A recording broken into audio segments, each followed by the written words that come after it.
Check. 212, 212, 212. 2-9er, 3-9er. I can hear myself. That's a good thing. Can I? 212. Uh-huh. Good, good, good. Talking to my other self in the future.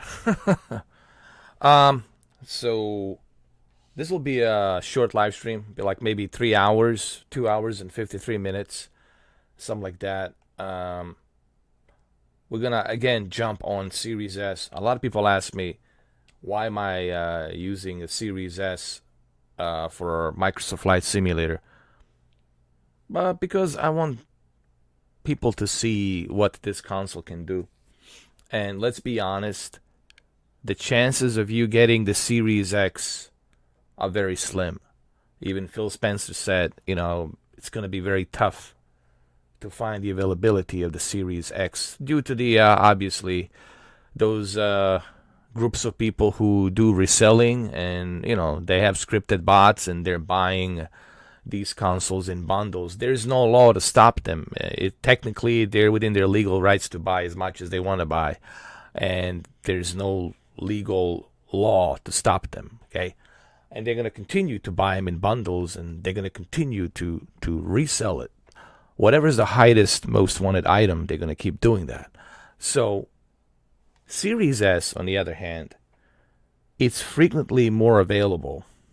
You can get it at Walmart. As a matter of fact, the other day, I saw it at Walmart for $350. Was it $350 or $380? I'm sorry. They were selling for $380.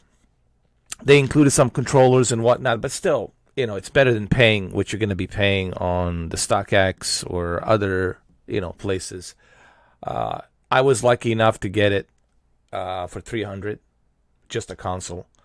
But you have to keep checking regularly. Keep checking, like, every day. Keep checking. That's the thing about the Walmart, you just got to keep checking. I know it can be kind of annoying, but just keep checking. And I guarantee you, you're going to get lucky one of these days. But you have more chances. What I'm trying to say is this. You have more chances of getting a Series S than you are getting the Series X. What's up, David and Simmons? How you doing, man? Good to see you, bro. God bless. How you been? Oh, you working right now? But that's okay. David, even if you can't see me right now and watch me live, remember, this is on demand. You can watch me later on when you get back home, 10 o'clock, at night or whenever. There's, the replay, so you can watch it on demand. Everything's recorded here. All the live streams, it's recorded, so you can watch every single one of them. There you go, David. Hey, Rodrigo, my friend Rodrigo. How are you, bro? How you doing, man? Good to see you. How's everything? Yes, David is true.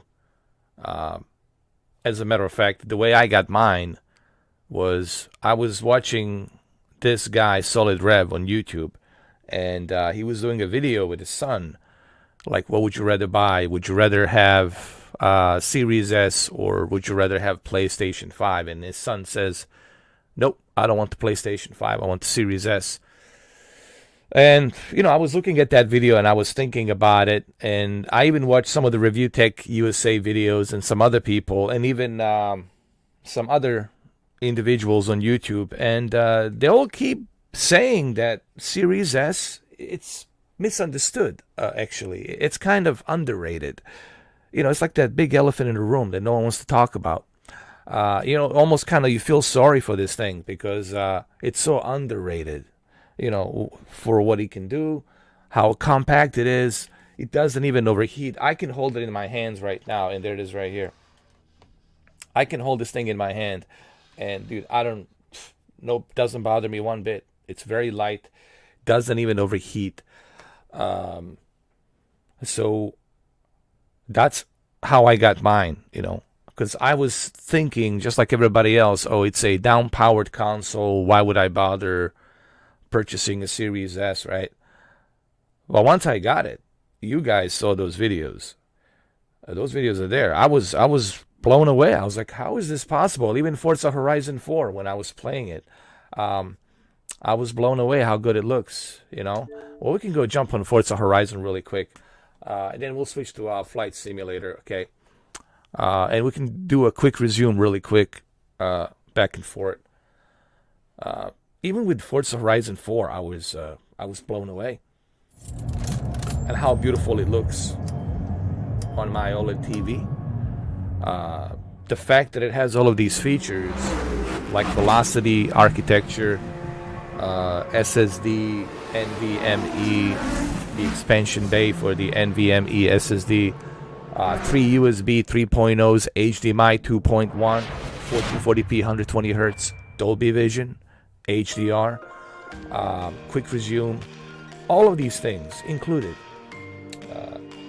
Now, the one thing is there is no 4K UHD Blu-ray player. So I guess that's the one thing that reduces the cost. And of course, a down-powered GPU, CPU. However, still, it's remarkable what this thing is doing. Actually, some of the games are running better on Series S than the Xbox One X. But it has to do with the newer AMD CPU, the newer AMD GPU. This new architecture that the RDNA 2 is delivering. Like I said, I was always surprised by how beautiful Forza Horizon is looking on a Series S. Hey, Mal Walsh, how you doing, man? All the way from UK. Cheers. We're gonna switch to Flight Simulator pretty soon. We're just doing a quick demo here of Forza Horizon 4 and Series S. And again, just amazed how beautiful this thing runs. And of course, I cannot drive. And I damaged my car. How lovely.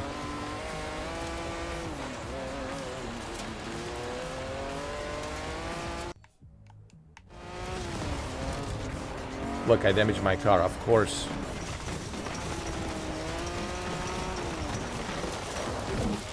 This game even looks even better, man, on the television. Like when you connect this to your OLED or your QLED or even Sony Bravia, even Vizio H1 OLED, it still is gonna look great.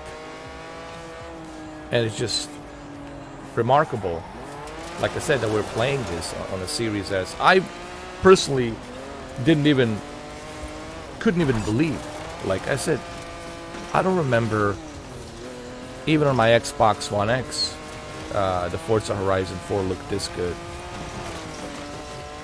But then all of that was obviously. Yeah, let's change the car really quick. Let's use my favorite car, obviously. My favorite car that I've always been using, Crown Victoria. It's right over here. Let's get in it. It is like a small PC, like a compact small PC. And don't worry, we're gonna jump to Flight Simulator. It's just I'm just showcasing here a little bit how good it looks,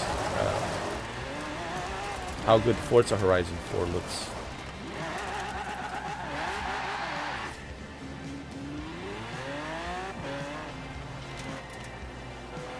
This is that town, Crown Victoria, LAPD Crown Victoria. Hold on.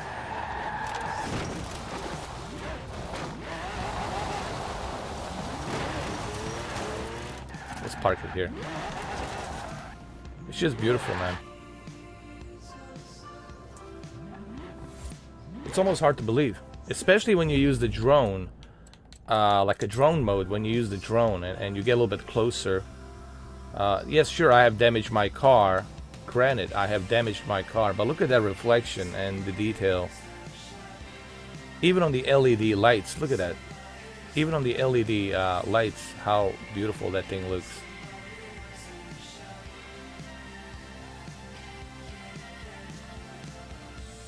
You would probably think this is real, right? If you didn't know anything about like graphics or computers and stuff like that, you would probably think, okay, man, what's the LAPD car doing in United Kingdom? Like, what's happening? You know? So let's switch back to Flight Simulator. See, this is the great thing. You know, you can switch back to a Flight Simulator. You can use a quick resume and switch back to a Flight Simulator and continue where you left off. Look. And there it is. Now, I lost the internet connection, but, you know, I lost the connection to the server. Normally, it would stay there. As long as you have a... Some people say the quick resume doesn't work. Here's the trick, Potter. It works, but what happens sometimes, due to the fact that Flight Simulator requires you to be on the internet, just like Forza Horizon requires you to be on the internet, meaning you have to be connected to their server. Okay? And if the server is timed out, if you are disconnected from the server, then the quick resume is not going to be able to continue where you left off. It's going to kick you out of the game. So the same thing happens on Forza Horizon. Now, if the game doesn't require you to be on a server, like Skyrim or The Ascent, whatever, those games you can go back and forth, no problem, you know, because they don't require you to be on any kind of a server. So that's the case, but it works.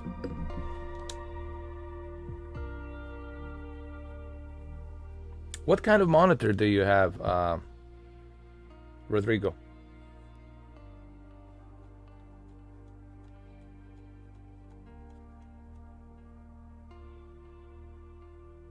Now he's checking for the updates.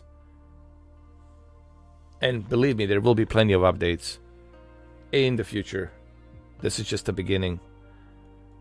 And the expansion bay is something you're definitely going to need. If you're going to use a Series S strictly for a Flight Simulator, you're going to want that expansion bay. And you're definitely going to want to have an additional, you know, USB hub with some additional hard drives, you know, just as a backup for the other games. Because already on my PC, I'm at like 400 gigabytes. 400 gigabytes just for this game. But that's because I got a bunch of other scenery. I got a bunch of other, you know, updates, airports, regions that I bought. IFR, VFFR, you know, all these other add-ons, airplanes, third-party airplanes, etc., etc. But you're gonna need that here too. You know, there's something we forgot to do yesterday, and I just remember this. When we went to Los Angeles, there is something we forgot to do, and I couldn't help myself but just think of the one guy on Nakatomi Plaza. Nakatomi Plaza, it's actually 20th Century Fox. Back then, you know, they used to call it, now it's 20th Century Studios, but it was called Fox Plaza. And that Fox Plaza is the building where they used it for Die Hard. You know, it was a good decision.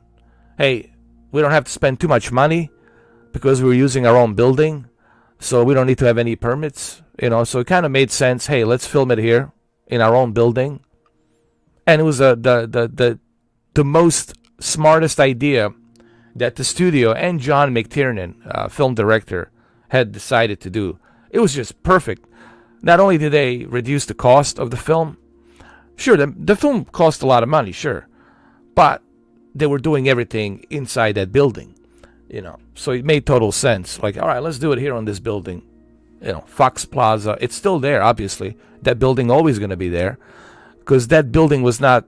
It was the fictional name in the movie, but the building really exists. the garage underneath, the circle, all of that. It's really there. It's called the Fox Plaza. And let's go visit the Nakatomi. Let's go there. But I need to remember. I think it's North Hollywood, or let me see.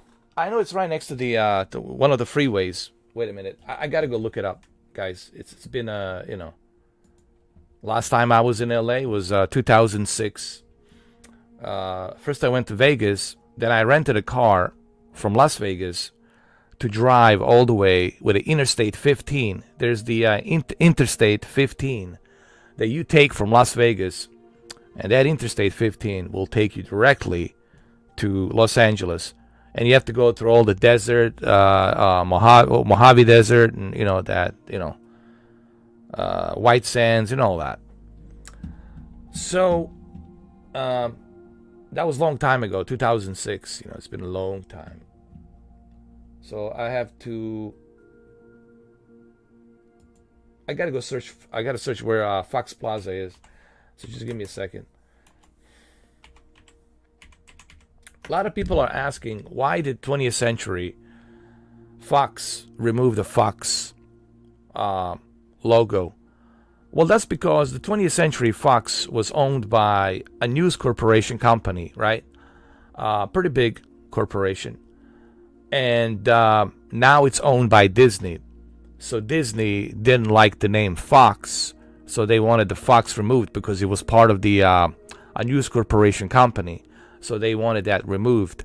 So now it's just 20th Century Studios. I think it's kind of stupid that Disney did that. What are you going to call it? 20th Century Disney? But whatever. So that's the reason why it says 20th Century Studios and not 20th Century Fox. Just in case you guys are wondering about that. Like, what? 20th Century Studios? Huh? Who knows how long that deal with Disney is going to last? I don't know what the contract is. That merger, whatever.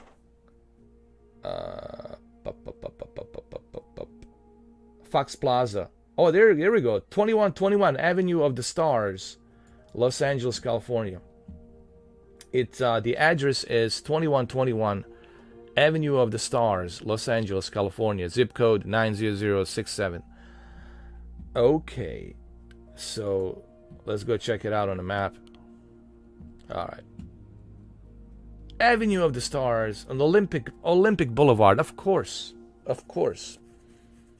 Not far from a Century Park. My God, it's been a long time. And yes, there's a Santa Monica Boulevard. I got it. Avenue of the Stars, Santa Monica Boulevard. I just had to refresh my memory.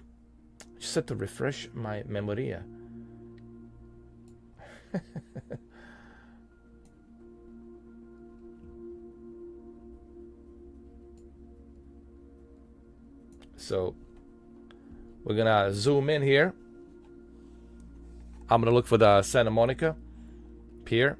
Sorry about that, guys. I just have to. I want to make sure I refresh my memory, and I can remember exactly where it was.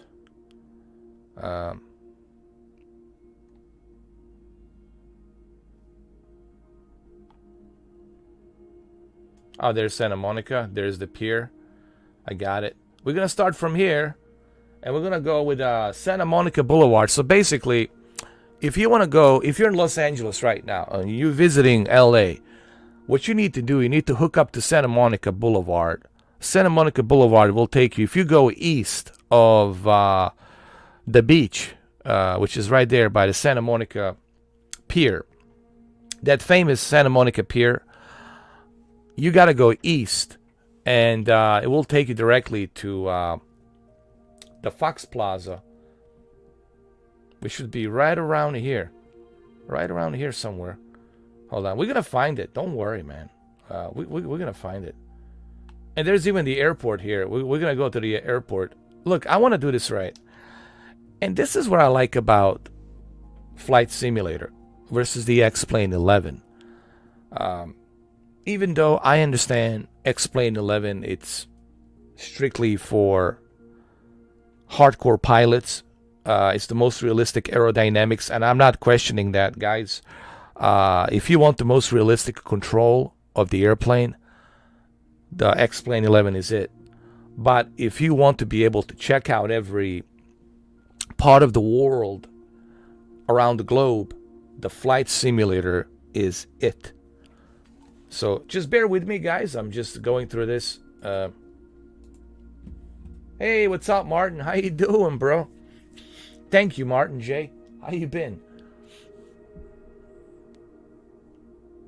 The Realness. What's up, Realness? How you doing, man? You convinced me to buy a jet, taking a flight later on tonight. That's awesome, man. Awesome. You guys should add me on Mr. 4K Upscaler so that way we can fly together, man.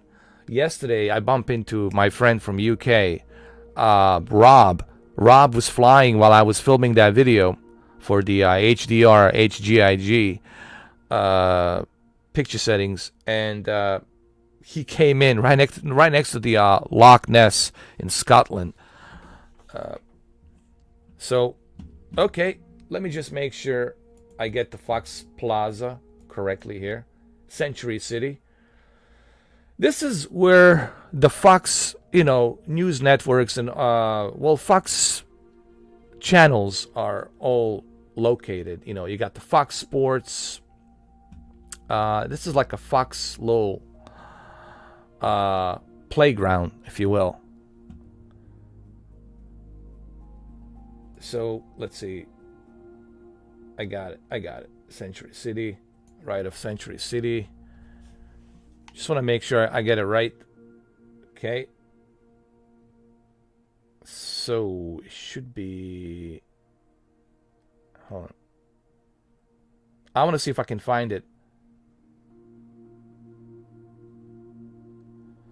on the map here. The building. Hold on. Just give me a second, guys. Okay. So we go through there. If we're going to do this, we got to do it right, right?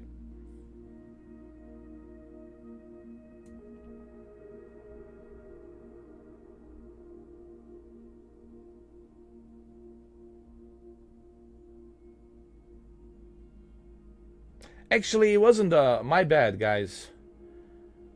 No, it was Santa Monica Boulevard. I'm looking at the wrong thing. It's a Santa Monica. This is Santa Monica Freeway. You see, I knew that there was a freeway there back then, 2006. I remember it. I knew there was a freeway, but it's not the freeway that takes you there. It's the other Santa Monica Boulevard, which should be right here. This is Santa Monica Boulevard, so we gotta follow the Santa Monica Boulevard right over here. I'm trying to help you guys, so that way you know exactly where the Nakatomi Plaza is. For those of you who are diehard fans. And you see, now you're going to pass the 405.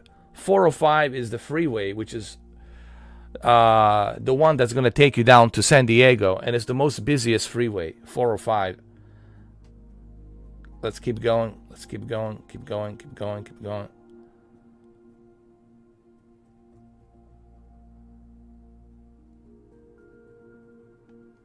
There it is. 405 right here. This is Santa Monica, and this is 405.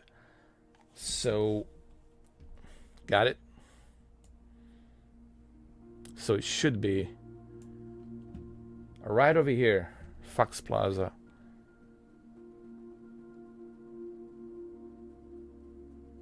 Let's see.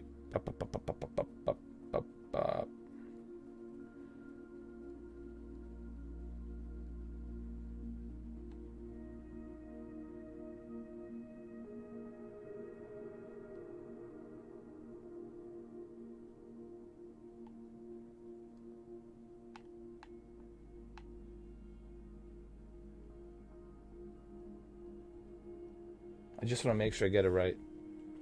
Hold on.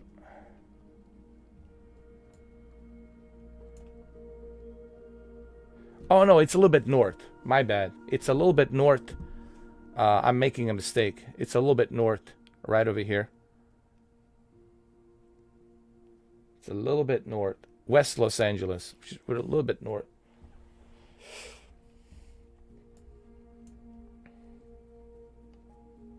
Westfield Century City. Okay. That's it.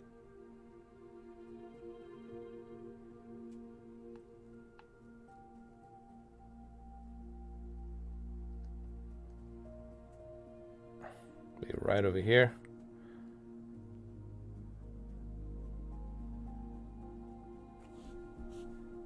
Thank you guys for bearing with me. I just want to make sure I get it right. Captain Cook, I think he's going there right now. Look, they do have Nakatomi Associates. Okay. So it should be around here. Around here.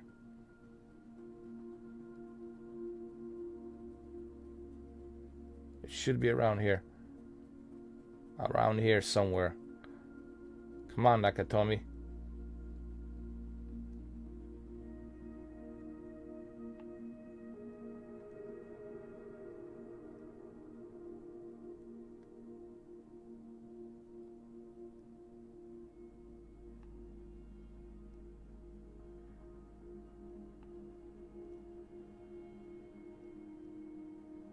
I want to get this right, you know, guys.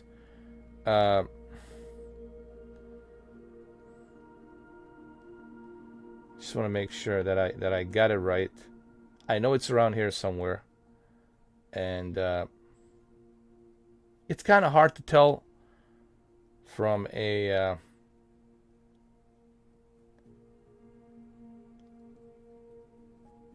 anyway. We'll select over here. Set as arrival over here. I know it's gotta be here, around here somewhere. So now we're gonna go ahead and we're gonna fly. I'm pretty sure it has to be there. But don't worry, we'll find it. It's just hard to tell from the top, you know. It's just hard to tell. So we're gonna do some yippee-ki-yay. Yippee-ki-yay. What's up, Extreme Gaming? How you doing? Yeah. What was that? When Bruce Willis says to himself while he's in the elevator shaft or something, he says, "Oh yeah, come to the party. Have a few drinks. Have a few laughs." Here we go.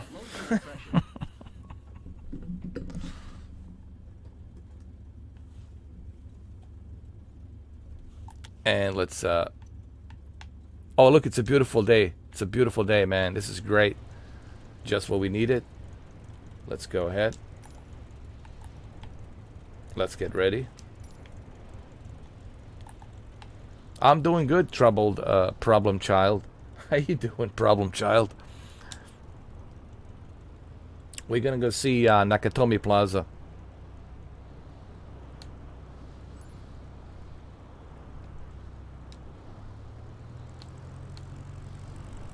Yeah, just go and follow me.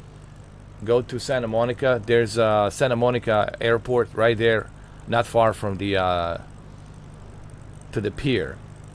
And just follow Santa Monica Boulevard. Don't go to Santa Monica Highway. Even though you can exit from Santa Monica Highway and hook up to Santa Monica Boulevard and then go east to see the Nakatomi Plaza. Yippee-ki-yay. But don't worry. We're going to do this, man. We're going to make sure we do this. And I'm going to make sure as well to reduce my RPM. I'm going to reduce my RPM. My propeller. It's too much. We'll keep it at like 84 or 85, something like that. Because I really want to have a smooth ride. I want this to be a smooth ride, man. Okay, so we'll see if we can find it. I know it's gonna be around here somewhere. I know it has to be. Nakatomi Plaza has to be around. The Fox Plaza has to be around here. You see, there's a 405. That's the 405 taking you down San Diego. There's Santa Monica Boulevard. So let's see if I can find it. I know it has to be here. And that was the road he took, Santa Monica Boulevard. He was driving on. Like, this is where the limo guy was driving him right here. This is where they were driving in the beginning of the movie. There it is, man. Nakatomi Plaza. There it is. There it is, bro. I think that's it. Hold on. Yeah, that's it, bro. This is it. Yippee-ki-yay. Yippee-ki-yay, motherfucker. There it is, guys. And of course, they made a left turn over here. Right over here, they made a left turn, and they made a right turn. And they hooked up to the Nakatomi Plaza. There it is. Yippee-ki-yay, motherfucker. See, this is the beauty about the flight simulator, that you can actually do this. That you can check out Nakatomi Plaza right there. Yippee-ki-yay, motherfucker. Sorry for the language. There's that hotel. And it's so cool, man. Now, some stuff has been rebuilt here. According to Bruce Willis, when he was doing an interview, Bruce Willis says that when he went there to visit, sometimes he goes there to visit, you know, just for whatever, you know, sentimental feelings. Like these buildings, like these apartments or whatever this is right here, they were built during the 2000s. They were not there during the 80s, okay? So there's a lot of stuff here that's built, you know, the housings and the apartments and the hotels, right? Even this one right over here, it's built. It wasn't there during the 1980. So a lot of stuff has been changed during, you know, we're talking 30 years ago, man. When the movie came out, 1987 or 1986 or 1988, we're talking about 30 years, man. 30 years ago. So that's been a long time. I'm going to try to give you a better view of Nakatomi Plaza here. Let's see if I can. Hold on. Bruce Willis is a legend. He is. And this was the top of the that building where he actually used that fire hose, and he actually jumped like I don't know how many feet, but it had a safety wires to keep him secured. Maybe I can zoom in a little bit. Hold on. Let's pause over here. Let's pause over here. Let's pause over here. And let me zoom in. Let me use the camera so I can zoom in a little bit better. And don't forget, we are on Series S, guys. This is all on Series S.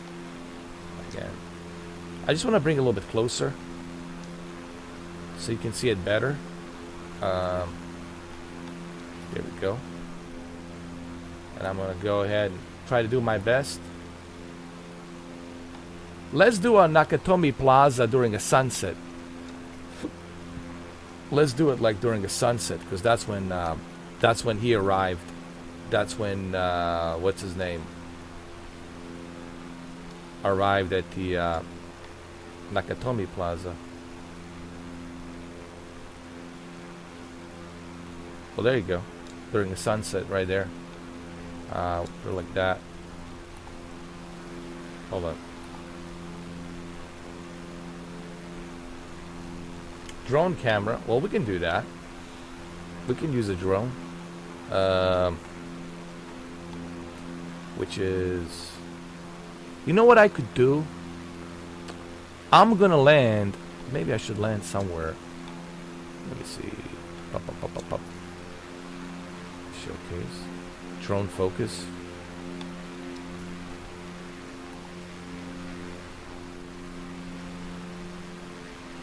Alright, here we go. Now we're gonna check out. This is it. Die Hard 6. we're filming a new Die Hard.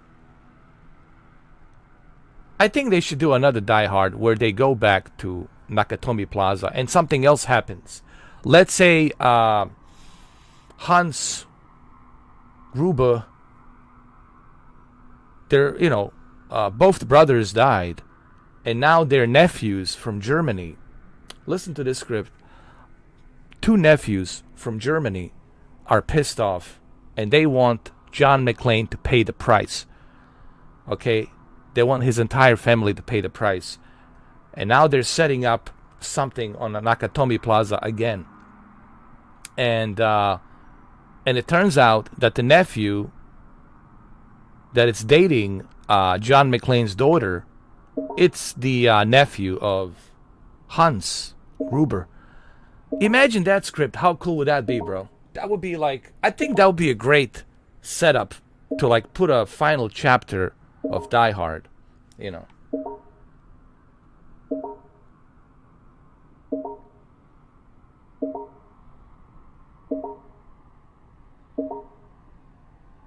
Look at this.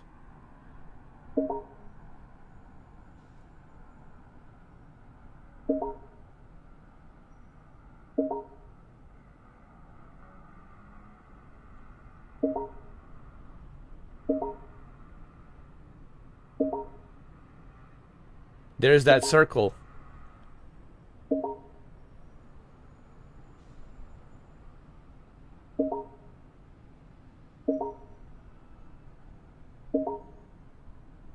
Now, of course, the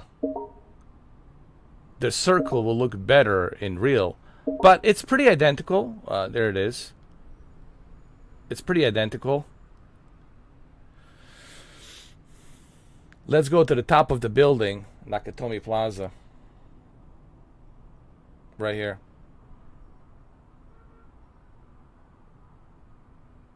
Right there on the top. Fox Plaza. There it is. Fox Plaza right here, dude. How cool is that?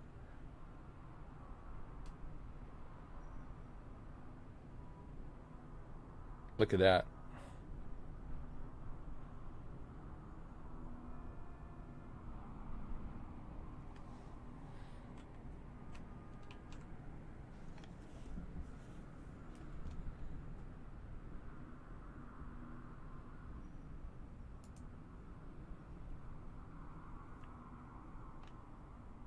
I mean, it looks pretty good to me.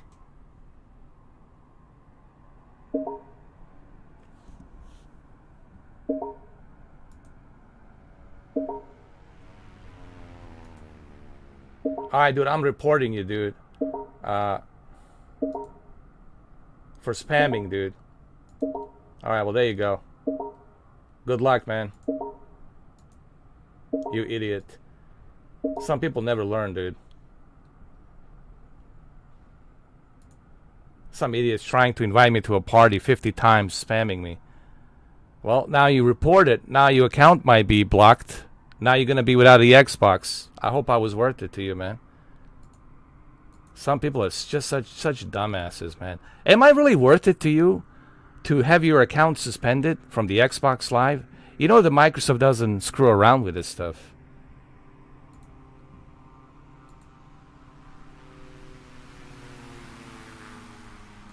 Idiot.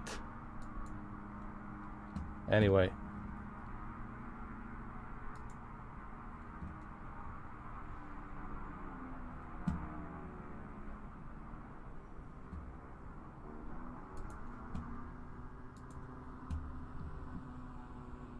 I know, fucking stupid, man. Such a retard. Even if it's your fake account, still they're gonna find your your address and everything, your MAC address, your everything, dude. So stupid, very stupid, very dumb. But anyway, let me turn off the notification. This idiot here. Hold on. Let me just turn this off. I don't need that crap.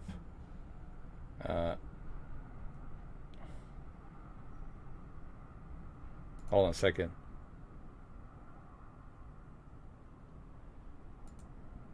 There we go. Idiot. Stupid. Anyway, let's go. It's laughable, man. It's just really, it's like, whatever. I guess they closed down the mental institutions. Too bad. They shut down the mental institutions, man. They need to reopen them. I'll gladly finance it, man. The asylum needs to be opened. We need more asylums, man. Forget the jail cells, man. The asylums needs to be opened up.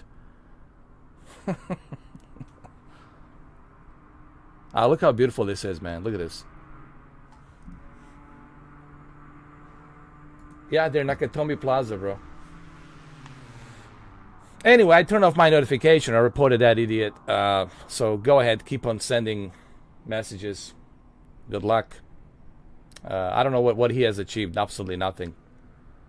Let's get back to it. Look at this, man. And then people say that when you get closer, who is it? Austin Mayers, the guy from the X-Plane 11, he says, when you get closer to the surface, everything looks flat. Come on, man. It's not flat. Now, if they handcraft, this is not even handcraft, guys. Keep in mind that this is not even handcraft. If this was handcrafted, this would look billion times better. But even though it's not handcrafted, it still looks great. It doesn't look flat as Mr. X-Plane 11 guy. The guy, it's so, I don't know, man. Here's my thing with the X-Plane 11. This guy, Austin Mayers, he just comes off to me as like a prick, you know? Like, he knows everything about the airplanes, and that's it. He's the only god of the airplanes, yet all he flies is a bunch of Cessnas. You know, he just comes off like a dick, you know? I mean, sure, granted, X-Plane 11 has good aerodynamics. We understand that. But he comes off like a dick, you know? Like, like his is the best. You know, like he's got the best of the best. Well, if that's true, if the X-Plane is the best of the best, then why is Microsoft Flight Simulator mopping the floor with the X-Plane 11? That's what I'm trying to say.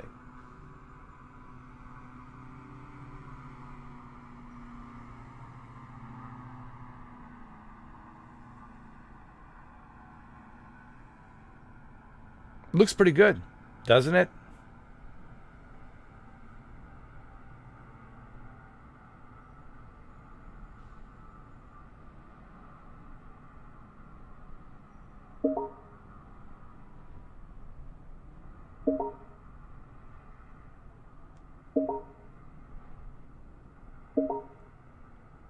Hold on. The idiots never stopped. Fucking idiot, man.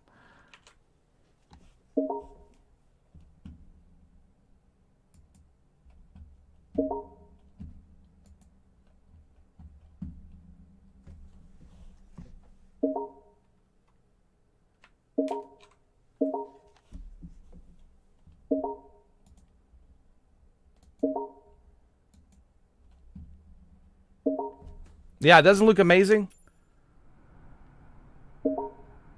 It looks so real.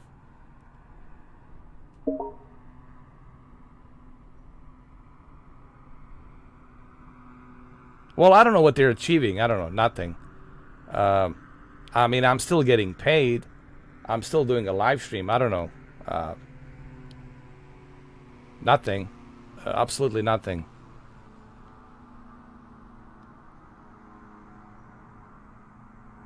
And plus, it's being reported. So you're going to lose your account. I mean, I hope I'm worth it, dude. I hope he was worth it, because I did. I reported the guy, and they already received it. So, and you know Microsoft doesn't fuck around with that. So I hope he was worth it, man. I hope I'm worth it to you losing your Xbox account and getting banned. Your Xbox Live account. So now you're going to have to ask your sister to give you her account, and she's going to say no. She's going to ask you, well, why was your account suspended? Because I wanted to troll Mr. 4K. And she'll say, oh, the hell with that. I'm not giving you my Xbox Live account. Good job, man. Really, congratulations. Idiot.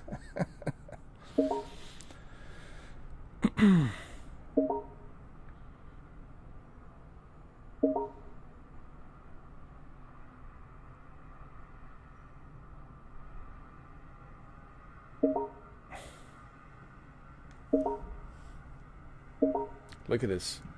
Hold on. No, I'm gonna turn up the notification. Hold on. Not notification. I'm gonna turn off the something else here. I'll show you in a minute.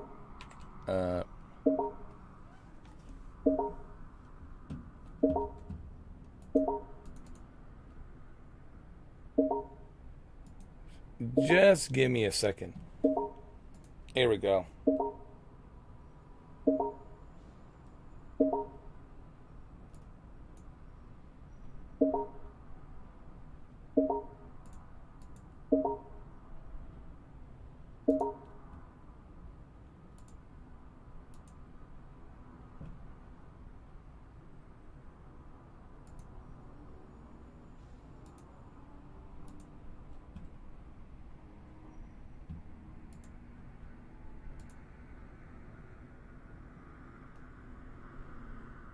Perfect.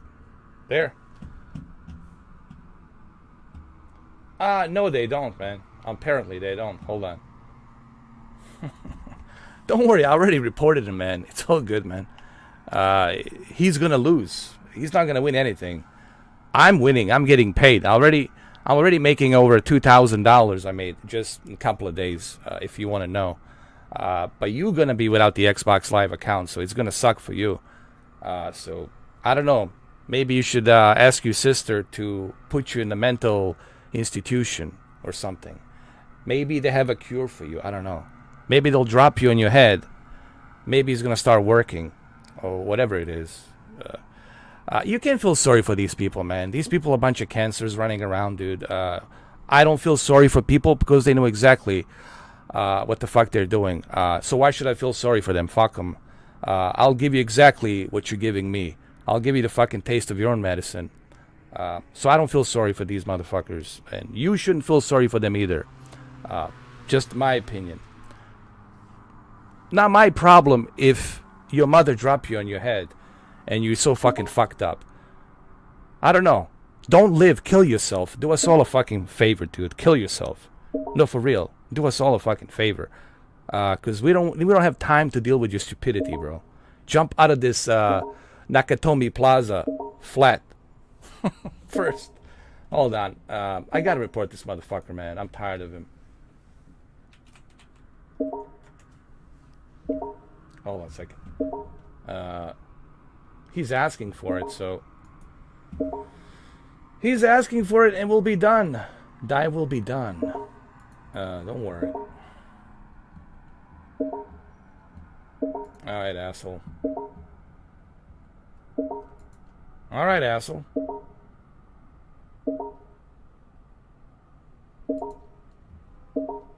Just give me a second. John McClane will take care of this motherfucker. Once and for all.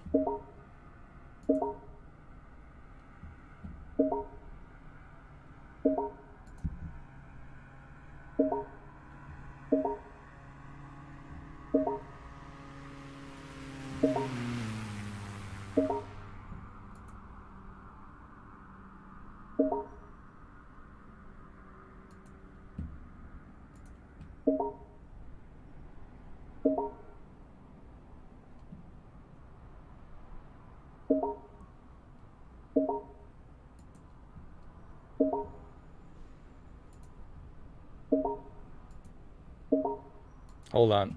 Generic Niner Golf Kilo, follow the generic on final. 1237 at 15. Cleared to land runway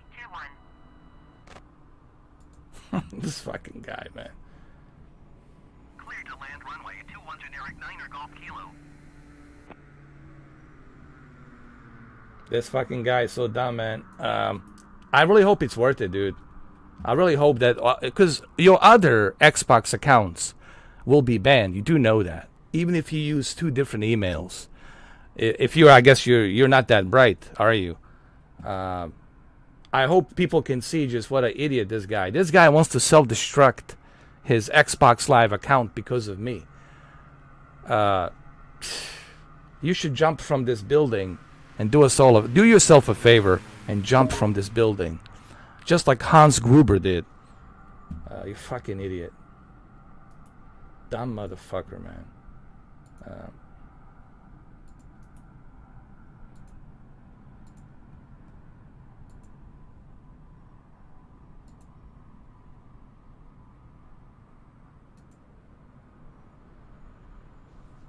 Hold on. Generic Niner Golf Kilo, follow the aircraft on final. Wind 237 at 15. Cleared to land runway 21. Cleared to land runway 21 Generic Niner Golf Kilo.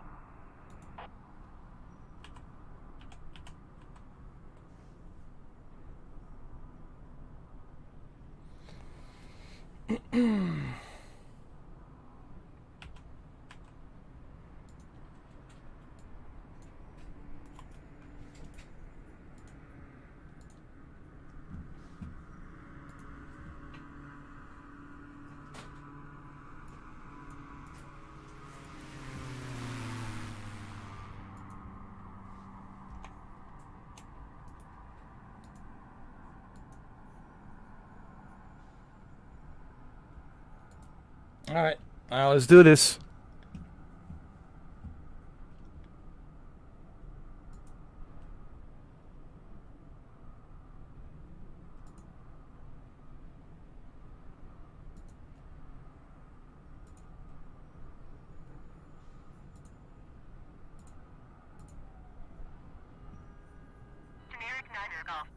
Generic Niner Golf Kilo, follow the generic on final. Wind 237 at 15. Cleared to land. Alright, that's it. Done deal. Done deal. Yippee-ki-yay, motherfucker. I hope it was worth it, dude. I really hope. I really hope it was worth it. You know? I really do hope.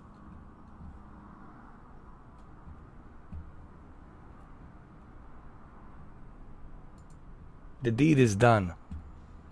Now, it doesn't mean that they're going to automatically suspend his account, but it will take a while. You know, the human will have to review it. They'll have to see it.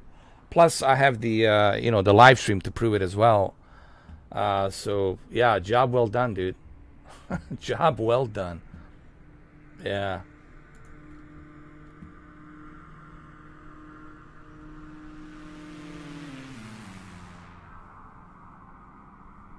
Like the guy was inviting me to a party chat, like spamming me constantly to a party chat. Now I changed my privacy, on my Xbox Live, so now there's no way he can do it. It was my fault. I should have changed my privacy to begin with. So that's taken care of. But he's done. And now I reported him for spamming, so he's going to lose his... he's going to be banned from the Xbox Live because, they don't tolerate the spamming and all that crap. Microsoft at least doesn't. They're very strict on that stuff. Because I know a lot of people get their accounts banned from the Xbox because they're abusing it. And I don't know if they're going to give him a warning or whatnot. They might give him a warning or whatever, but we'll see. It doesn't matter. Anyway, it's taken care of. Let's move on. Yeah. But it was my fault because I should have fixed my privacy. If you don't fix your privacy, then yeah, they're going to fucking come in. Any jackass can come in, Any yayo can move in. But anyway, it's taken care of. Good luck now. I mean, good luck to any troll right now. Especially with this. Hold on. Especially with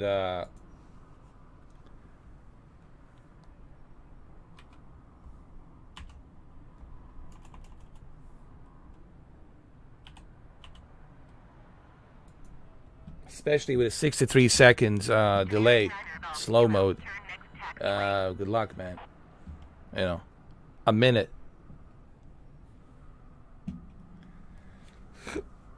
Anyway, so let's get back to the game. What are you gonna do, man? Idiots. So what I was talking about earlier, I was talking about the Austin Myers. He was saying how on Flight Simulator that when you look down, he says everything's flat.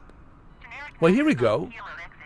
Here we are in Nakatomi, Fox Plaza, which is on Santa Monica Boulevard. Here we are on Nakatomi Plaza here, Fox Plaza, aka Nakatomi. And it doesn't look flat. It looks pretty real to me. Okay? It looks pretty real to me. Now, it's not a Grand Theft Auto where you come down and you start walking around the street, okay? But for a flight simulator, this is pretty good. That you can actually experience something like this to this type of accuracy and to this type of detail, right? I think he's just jealous. I think the guy, Austin Myers, is just jealous that he cannot do, that he doesn't have the resource or the resources to do what Microsoft is doing here. And imagine when the Los Angeles gets crafted, handcrafted, every single street, every single road, every single building. Then imagine how real this is. Even right now, this looks real to me, man. And this is from photogrammetry. This is from a Bing, from Microsoft Bing. And look how beautifully it's being detailed and elevated. Okay? And we're talking about a flight simulator here. This is something that's not even handcrafted, and it looks good. I mean, it looks good to me.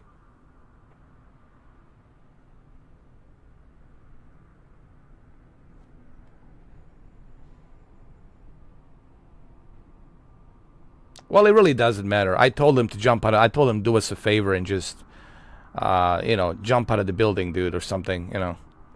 I know it might be kind of harsh thing to say, but I really don't have any sympathy for these people, man. To me, you are a nutcase. You have mental issues. You can be saved. You are just not helping society, dude. You're just a waste of time for society. And these individuals, man, you can't feel sorry for them. They should be thrown in some kind of island or throw somewhere and lock them up and throw away the key, dude. Just lock them up somewhere and throw away the key and make sure they never escape. Really, I would be like a Mussolini, dude. I would be like the best dictator, dude. Like you can't waste fucking time with these fucking people, man. It's not my problem that you're sick. It's not my fault.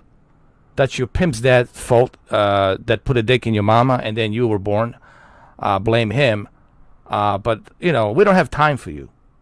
We don't have time. It's like Joe Rogan says, we don't have time for you sick, twisted motherfuckers, man. We just don't. You're a cancer to society, and that's all there is to it. That's all there is to it. And I don't feel sorry for you. No one should feel sorry for you. Why should we? And there was a lot of these lunatics in the past. A lot of writings on the wall. When you look at these mass shooters, when you look at these sick fucks, there were so many red flags, and everybody overlooked it. I said, can't you see this guy has a mental issues? Can't you see this guy needs to be locked away immediately? Can't you see? And even FBI and Federal Bureau, when they were checking on some of these mass shooters, even the guy in the Aurora, they knew how many guns he purchased. They knew what he was planning, and still, they didn't take it seriously. These are sick people, man. All of them should be taken seriously because they're sick. They're sick, twisted people, and there's no cure for them. They really are. I mean, I'm convinced that these individuals are sick, and there is no cure for them, dude. They blame the entire world for everything. They blame everybody for everything, but they never look at themselves in the mirror. Hey, Why my life sucks? I don't know. Maybe because you suck. Maybe because you're a loser. Maybe because you never did anything to help yourself. Maybe because you were only blaming everybody. Maybe because you were blaming the entire world and never look at yourself in the mirror and say, hey, maybe you need to change yourself. Maybe I need to change myself and do something about it. And maybe I'm not going to be so angry and fucked up and all this shit, you know. Thank you. Appreciate it, Andre. Andres, thank you, man. Oh, thank you for becoming the gold. Thank you. What's up, Rob? How you doing? But anyway, listen, man, I don't care. Who gives a shit? World is too big for me to give a shit. I'm just simply saying I don't care about these individuals. They're too... I mean, look. No one should feel sorry for these sick motherfuckers. I don't. I would never shed a fucking tear for none of these sick motherfuckers. Because you're sick. You can be helped, dude. It's like a sick dog. It needs to be put down. There's no help for you, man. I'm sorry to be so harsh, but this is real talk. Like, there is no help for you. There is no cure. Do you fucking understand? It doesn't exist. You were a mistake to be born, and you were a fucking mistake.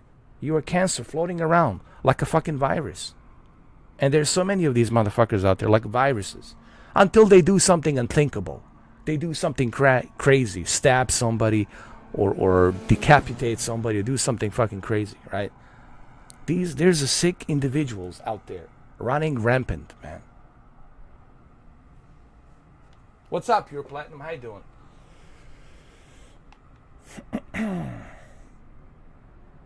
We're in Nakatomi Plaza.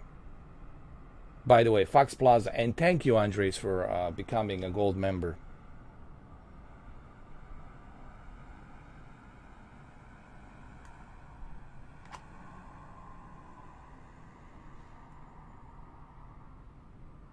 And we're using a drone. Let me go back to during the daylight here. Let me adjust the time. Let me adjust it right here.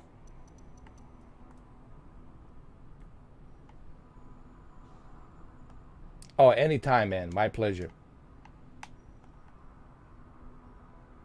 And look at that.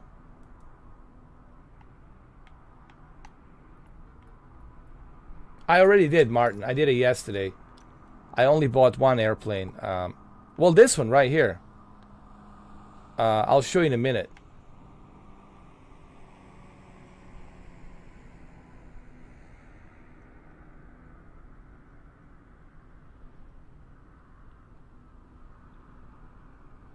That looks pretty good. That looks pretty real to me, man. Look.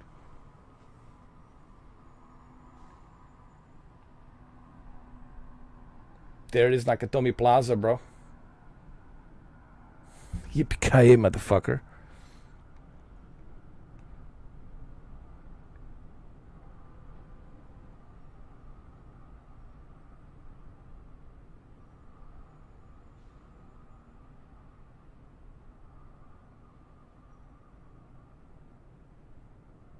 It even says Fox Plaza on it. Look. Right here.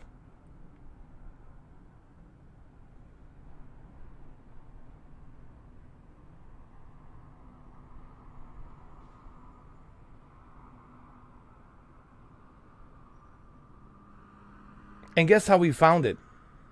We looked it up on the Google Maps to find out which road it takes us to the Fox Plaza, and then we find out that we have to take Santa Monica Boulevard, and through Santa Monica Boulevard takes us directly here to Fox Plaza.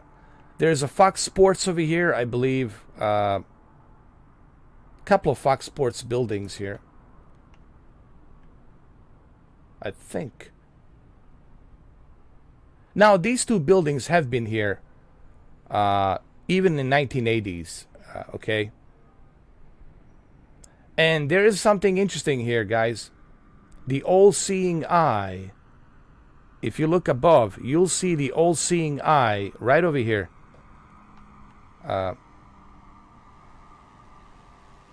This is something that secret societies like to put in there. Even here, they like to do that, you know. But you would have never known that there's the all-seeing eye not far from Nakatomi Plaza if you were flying, then you would know. If you looked down and you were flying, then you would know. But if you are not flying, if you're not flying in a helicopter, you probably would have never known. That's what I heard, Andres, that operating a helicopter, it's much more difficult than the airplane, because you could easily lose control with the helicopter instead of airplane. Now, you would never know, right? You probably would never realize, okay, well, but now you know. There's the all-seeing eye right here. How do I know that?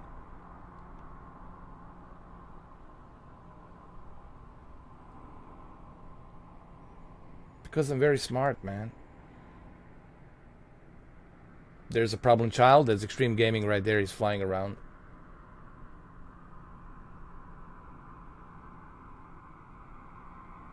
And we're on Series S, by the way. We are on Series S.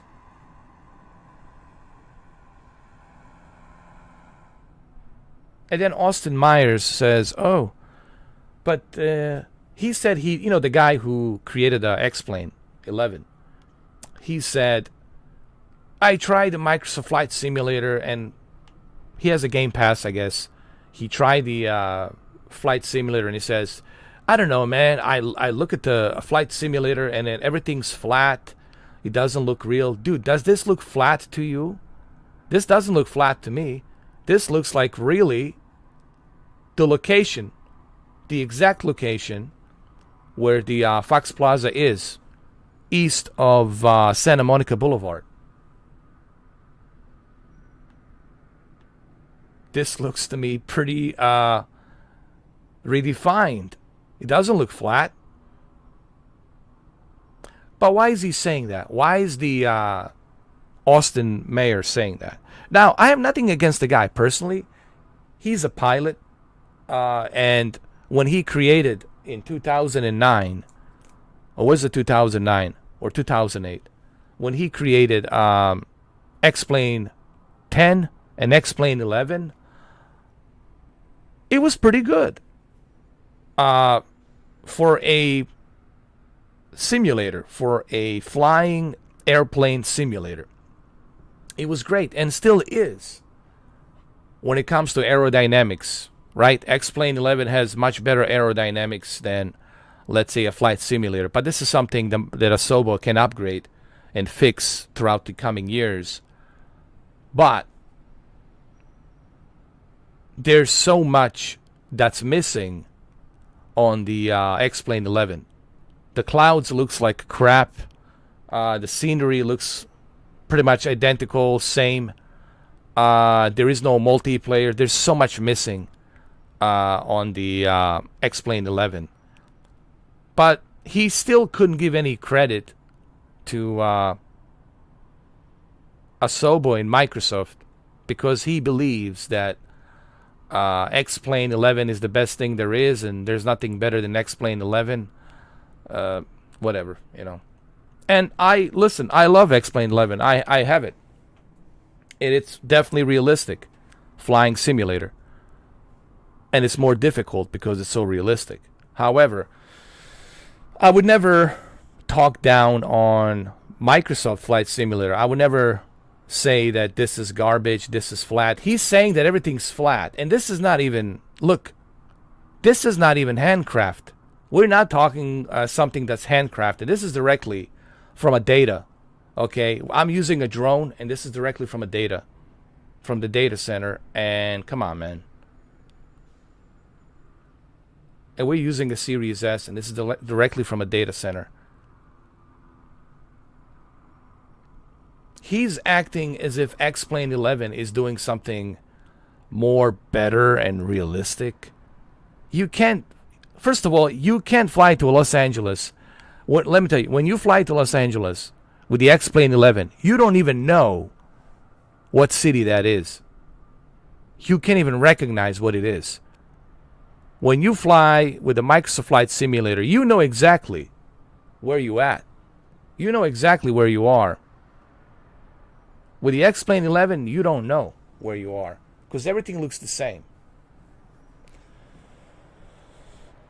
Yeah, Austin Mayer he's just one of those pompous, egoistic, thinks he knows everything. He believes that his shit, the way I like to describe him is he believes that his shit doesn't stink. Like everything he does is the best. There's the garage, guys. That famous garage. Remember? That famous garage, Nakatomi Plaza. And the limo was inside. There's Pump Truck. There's Rob. Look, everybody's now everybody knows the location. Well, that's good. I wanted you to know the location of Nakatomi Plaza. Rob, thank you for becoming a silver man. I appreciate it.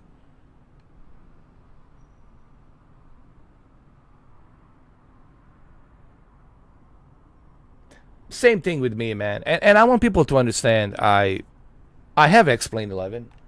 There's nothing wrong with it. Definitely feels more realistic in terms of aerodynamics. I mean, I'll give them credit for that. Their main focus is realism on how every and each airplane operates, and what they're trying to do on the X-Plane 11 is bring that accurate representation of how airplane behaves, and they pretty much got it right. I'm not gonna say that they don't. They have more airplanes. They got more stuff. Okay, but again, you can do something like this. This is real. It's like Fabio says. You can do this on X-Plane 11. Give me the location, give me the address, and I'm going to go check that out, right? Just give me the address, give me the coordination, and I can find that place. For real. And you can do that here. Well, there you have it, guys. I don't know. I think we've seen enough of Nakatomi Plaza. It looks flat, right? According to Austin Mayers, everything looks flat. Even those two buildings, you recognize it from the movie. When they were flying with the helicopters, two Huey helicopters, those two buildings from 1980s were there as well. But apparently, it looks flat, right?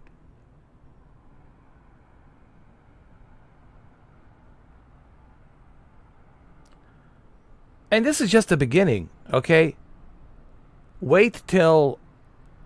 Guys, this is not handcraft. If this was handcrafted, then it would look so real.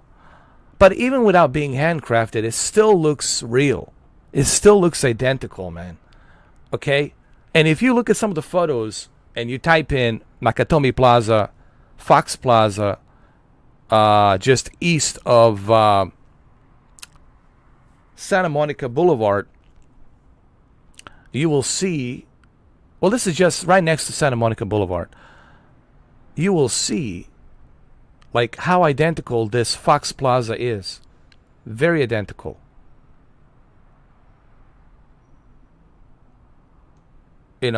Like you would be hard pressed to like find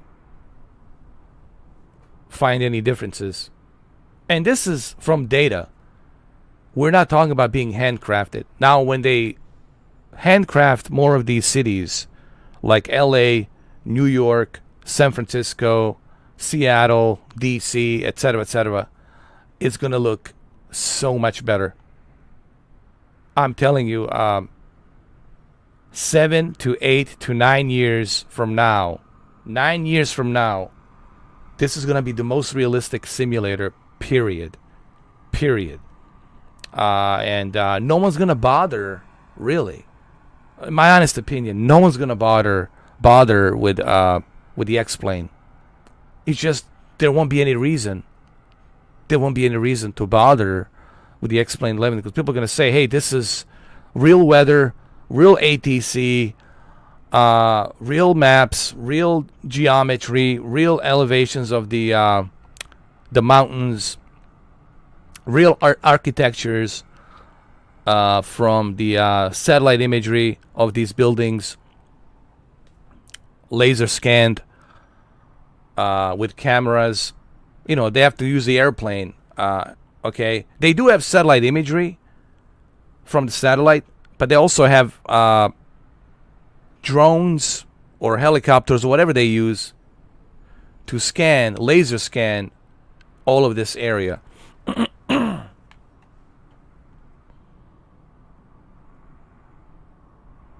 Look at that. That, my friends, is Die Hard with a Vengeance. Die Hard 6. From which floor did he throw Hans? Oh, all the way up here, right? Was it up here? I think it was up here. Was it up here? It could be up here. And then he fell down.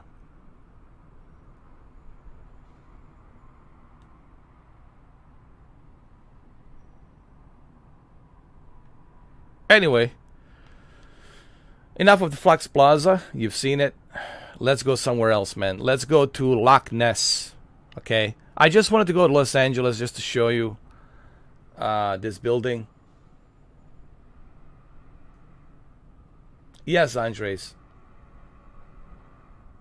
Yeah, pretty much. You can go anywhere. You can find any address. If you have the address, you'll be able to go there. No problem. And it looks pretty good, man. Honestly, if people who complain that this is not good, then dude, you need to go travel. You need to go to see the real building.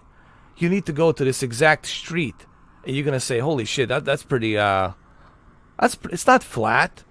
You know, you can't do this on a Google map. You can't do this on a Google Earth. What Microsoft is doing here, you can't do that on a Google Earth. Okay? You can do this like in 3D. Really. Not like this.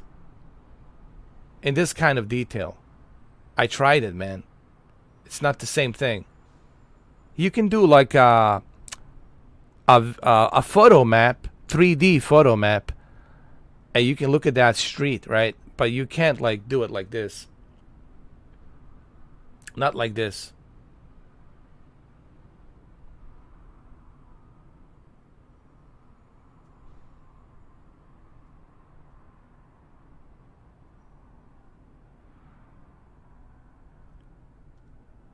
It's good, but some places are very flat. Okay, there's a lot of flatness. Here you don't see that flatness. Here you see the architecture and the height of these buildings, the way they should be, right?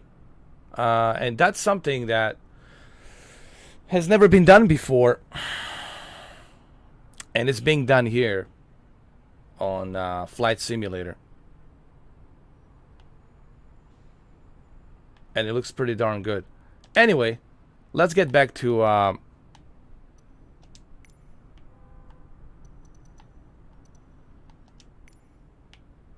camera.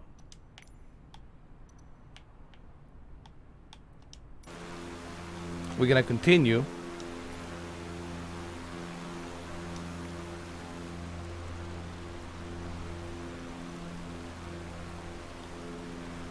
So this is the airplane I'm using.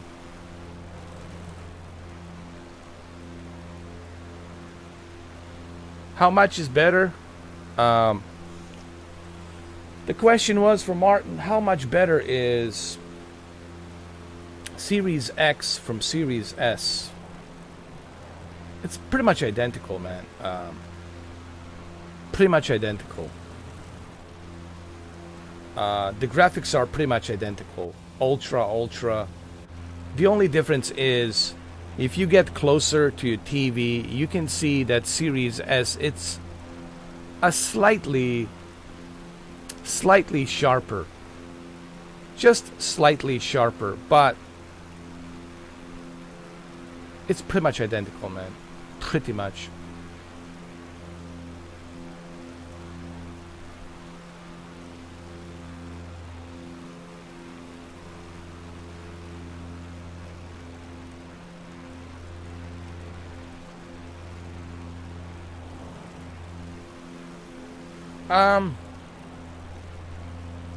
Well, this is a short live stream. I'm not going to be doing like a long live stream. And I can only put 5 people in my group. Pretty much. Only 5 people I can have in my group. And I think I'm all maxed out when it comes to that. Only 5 people I can have here. Pretty much, you know.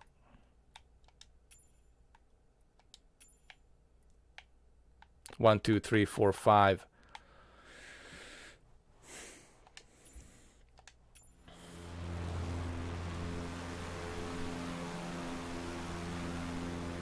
There's a problem child. There's the Rob. And Rob, thank you for becoming a silver. Uh-oh. I almost crashed. Thank you for becoming a silver man. And also,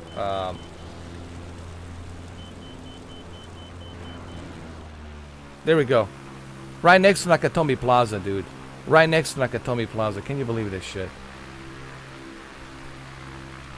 Let's go to...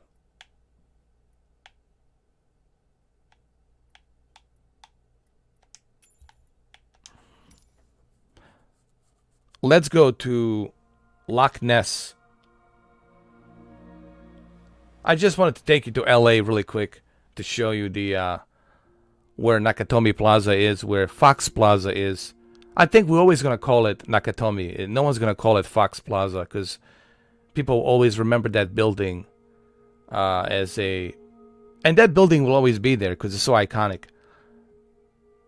Because of the movie, you know. So we're going to go to Scotland. Time to go to Scotland. Let me see. I'll change delivery on this one.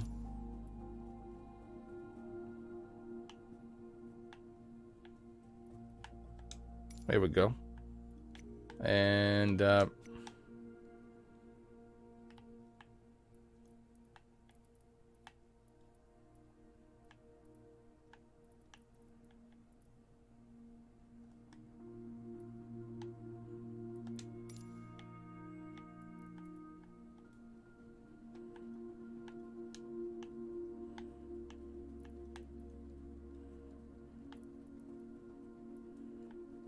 ooh, the weather's terrible. Terrible weather.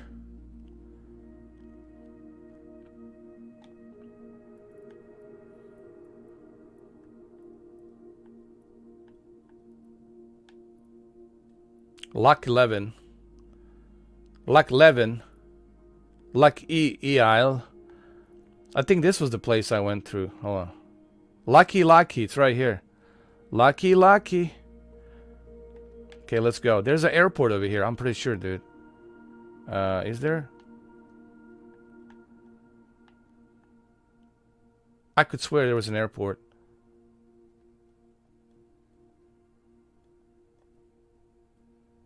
But that's okay. We'll start from here. Set as no. Set as departure.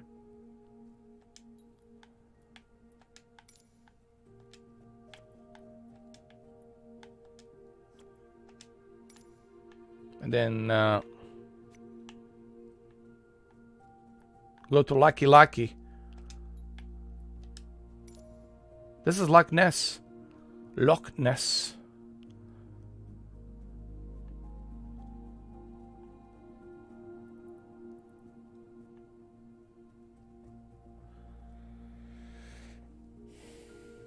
Oh, I'm gonna find it, my friend. I'm determined to find it. I'm on a mission. Welcome back, Rodrigo. Series S, it's amazing, dude.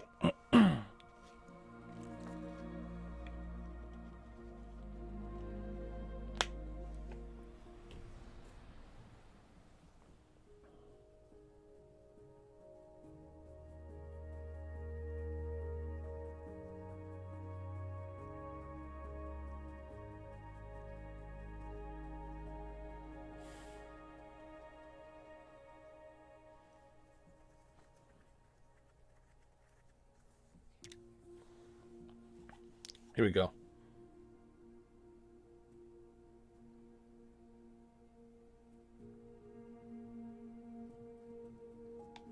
Yeah, the X-Plane right now, it's outdated. The graphics are just terrible. And they said they're working on a new engine. They're working on a new upgrade, new next generation trees or whatever. I really don't see how's he gonna compete. He doesn't have the money. He doesn't have the resources to do it. That's number one. And again, number two, no resources. How are you gonna do it? Unless he teams up with Google or with some other companies or somebody else. That's like the only way. But he said he doesn't want to do that. He does want to copy Microsoft Flight Simulator. He wants to be different. He wants to do his own thing. And that's fine, dude. Do your own thing, you know. But we'll see. We'll see, man. I like competition. Listen, man, I love competition. I like competition. That's what drives good products. That's what drives good video games, good movies. It's competition, right? Without competition, well, that's what happened. You got X-Plane 11, and they never did anything in what, 14 years to make it look better. They just got lazy and whatever because there was no competition. Now that there's a competition, a big juggernaut like Microsoft Flight Simulator, the Godzilla has awakened, and Microsoft's been doing this 40 years. You got to remember something. Microsoft Flight Simulator was the very first flight simulator, period. This is a fact. 1982, the very first Microsoft Flight Simulator. So for 40 years, how are you going to compete with something that's 40 years in making? Look, like I said, I like that there's options. Some things I might like about X-Plane 11, like aerodynamics. But let's be honest, I will never say that X-Plane 11 will be able to compete with Flight Simulator. You know, he can't compete. He can only compete with himself to approach flight enthusiasts who love the aerodynamics. I think he should only stick to aerodynamics of the airplane, you know, because that's what these pilots love. They love the feel of the real airplane. They want to mimic that realness of an airplane into their home cockpits, right? Into their, you know, home simulators. So maybe that's what he should appeal to. He should be appealing to the pilots, you know. But there's a lot of pilots, commercial pilots, who are actually flying this, and they're actually liking it. They haven't even touched the X-Plane 11. So anyway,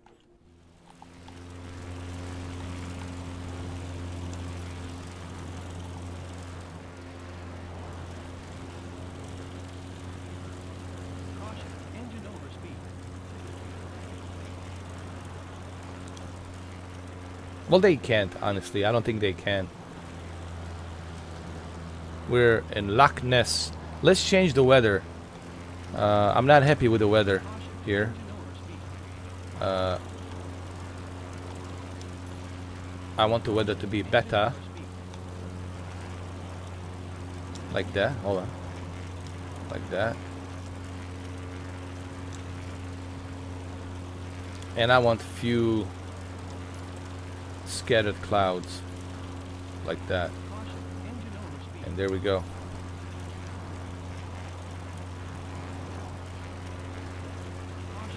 Where's the Loch Ness? Where are you?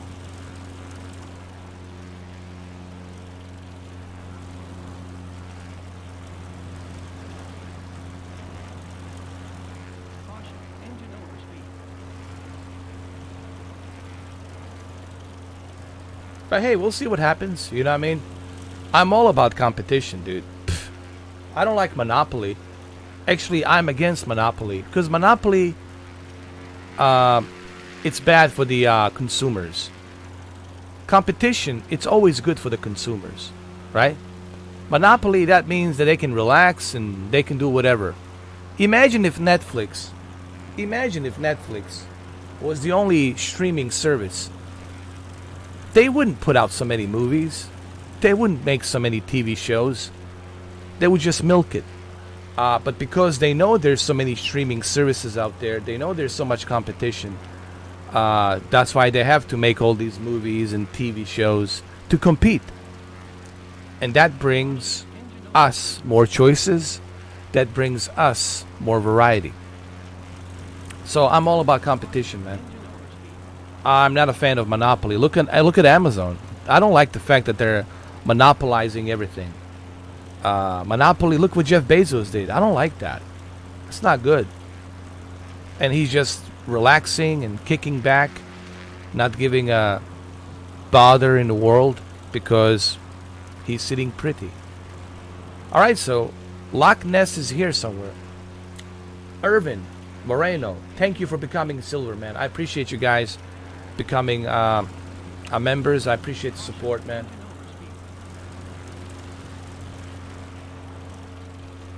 Thank you so much, man. I really do appreciate that.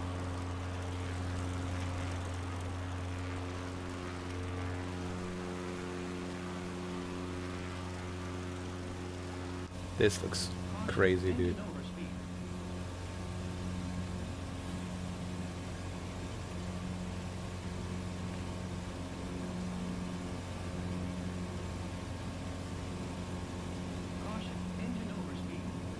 I'm gonna get a little bit closer. Let's see what I can see.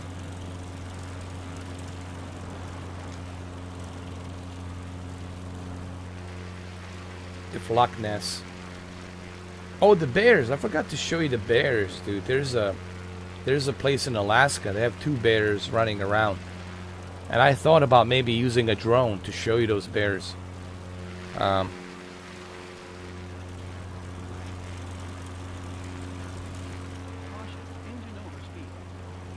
Look what Flight Simulator is doing here. It's truly remarkable, guys. Hey, Tamario, how you doing? Oh, you going? Oh, where you going, Martin? Oh, you gotta go? Thank you, bro.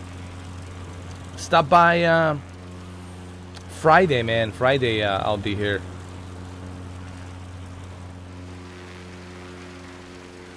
Thank you, Martin, man. I hope you have a nice evening, man.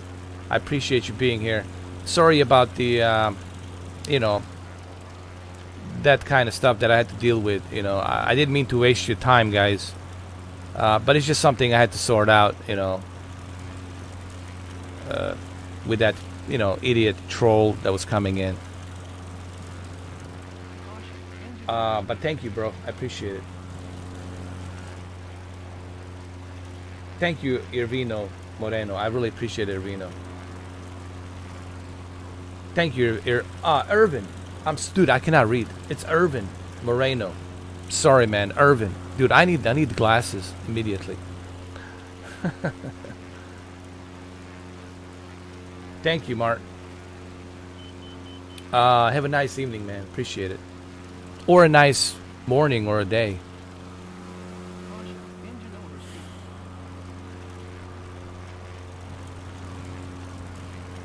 Which planes did you buy? Which one did you buy? Did you buy this one, Irvin?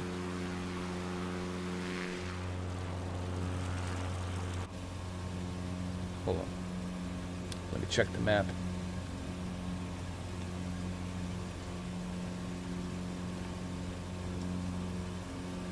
There we go. There's the map.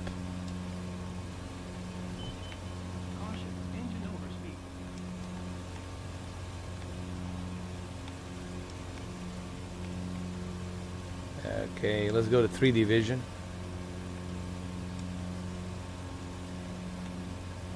Oh. There's a 3D vision. We can check and see if there's any monsters down there. Husky and Typhoon. Oh man, those are great. Let me show you a little trick that you can do with a Husky. reduce your propeller speed to about 84%. And check this out, my friend. Look at the smooth ride now. Look how smooth that is. Look how smooth that is. When you reduce the propeller, you can also reduce the speed with a throttle to about 53. And now you got a smooth riding, bro. Now you're smooth riding, man.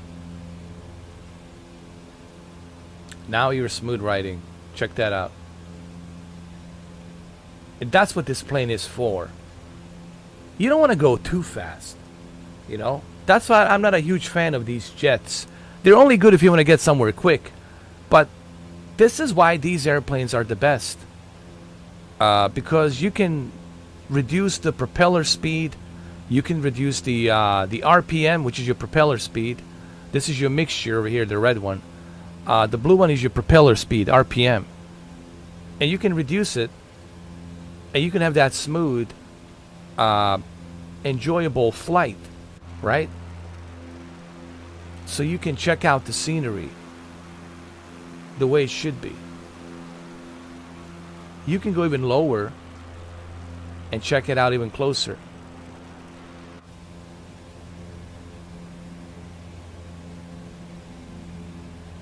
Oh, we can do that. We can definitely do that. Andres, here we go. No issues. No problemo. Here we go.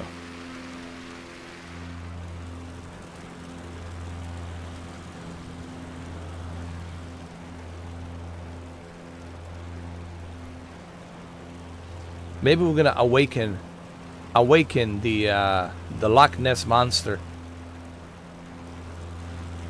Imagine if the thing comes out of the water. That'd be so creepy. That would be so creepy.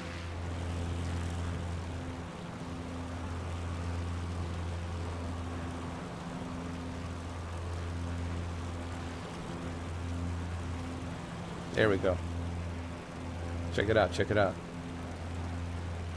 Oh! Oh shit, man.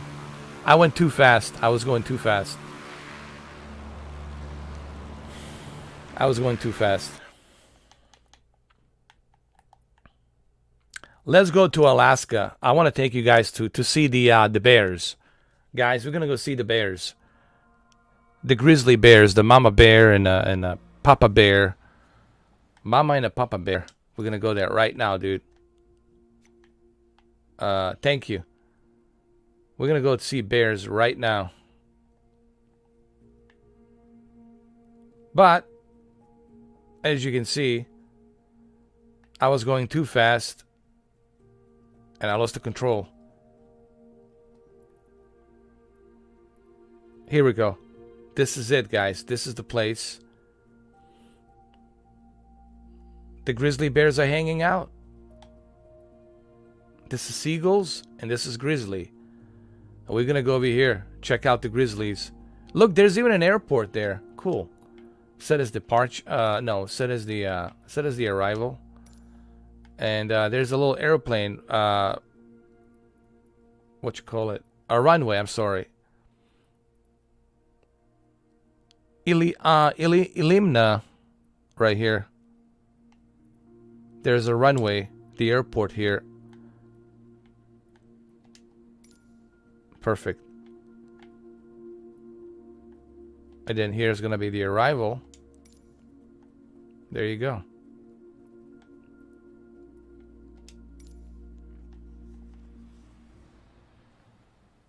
Oh yeah, $300 console, man. Pretty insane. So there's the airport. See, that's so cool, man. They have the airport right next to the grizzly bears, so you can check out the grizzly bears. And here's what I'm gonna do. I'm gonna pause the game. I'm gonna use the drone, and with the drone, I am gonna check out the grizzlies. That's what I'm gonna do. I'm gonna check out the grizzlies with the camera when we get there, and we need to adjust the weather. Hold on. I want to adjust the weather. I don't want the live. I'll make it my own.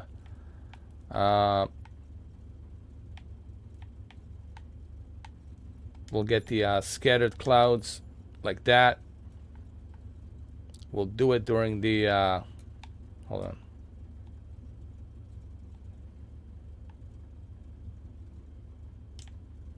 During the day, like that.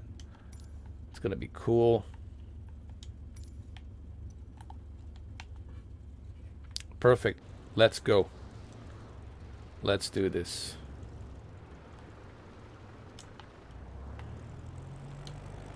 We're gonna find the bears.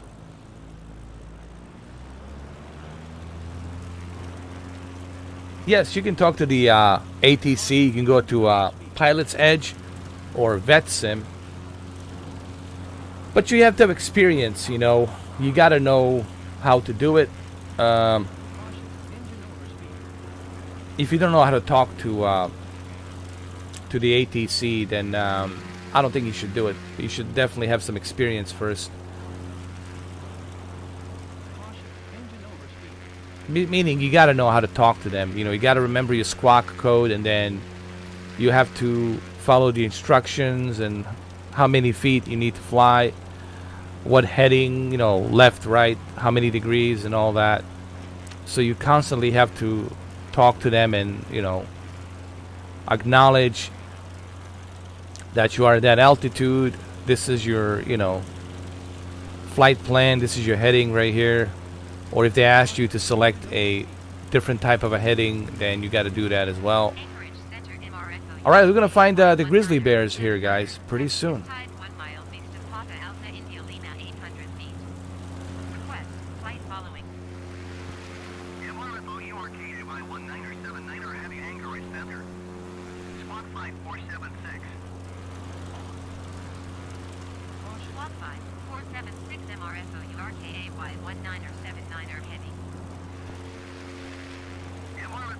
Let me look at the map. Hold on.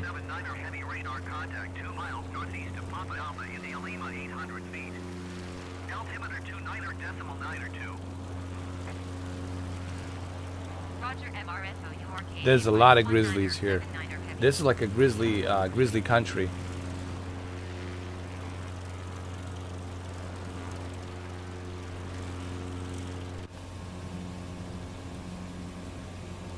Let me see.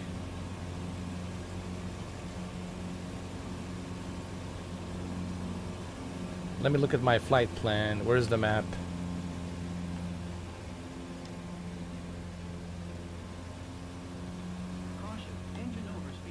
Did I select it? I don't know.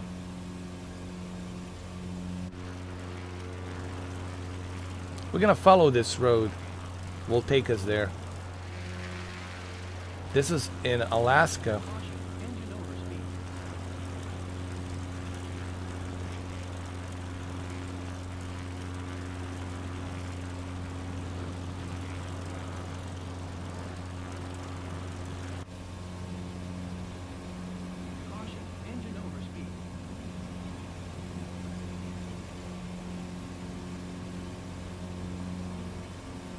It is pretty much how it looks up here in this area. If you go Google this area, it looks exactly if you look at documentaries, it looks exactly like this, man. This is pretty much how Alaska looks.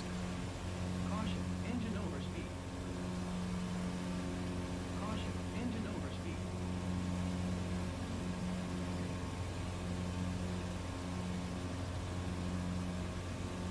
overspeed. Does this game work without internet? Yes, it does, but you have to turn off all the online features. Caution, engine overspeed. I mean, you still need the Xbox Live, so technically you gotta have internet. Engine overspeed. You can't even, you can't play any of these games on the Xbox unless you are connected to the Game Pass. I mean, connected to the Xbox Live. So you're always gonna need internet one way or the other. But for this specific game, yeah, the internet is a must-have. But you can turn off all the features if you want, but it's not going to be the same. It's not going to look realistic. It's not going to look like this if you turn off the data. Engine overspeed. You know,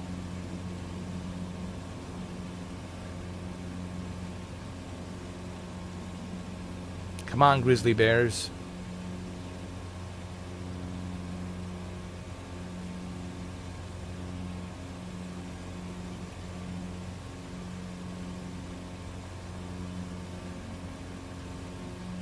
We're gonna find them. We're gonna find the grizzlies, man. Do not worry.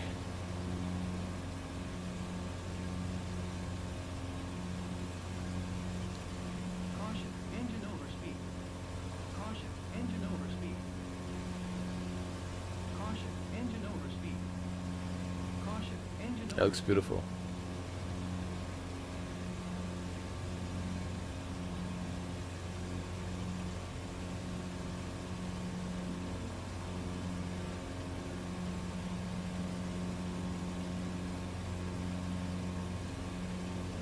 Actually, there is a communication, but through party chat.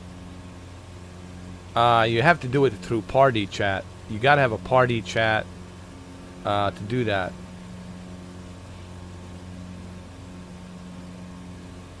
I think we're getting closer to that place.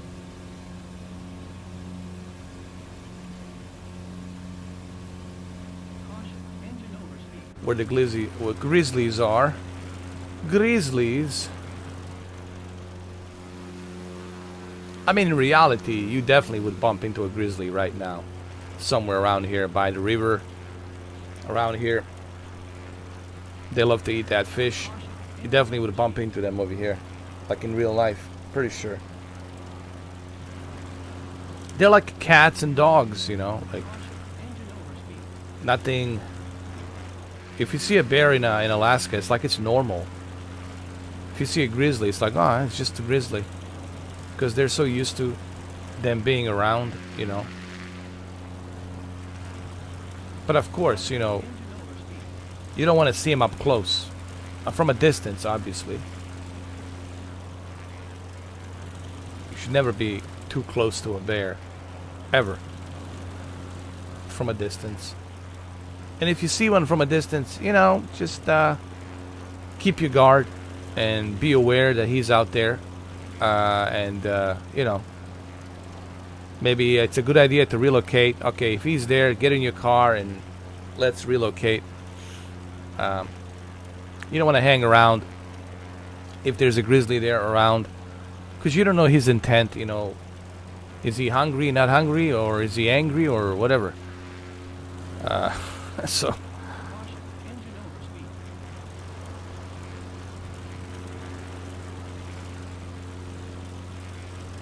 oh yeah, we can fly to Disney.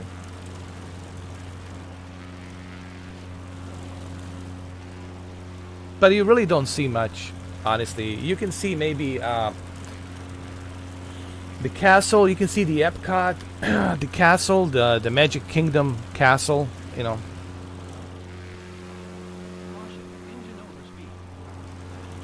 Caution, engine overspeed.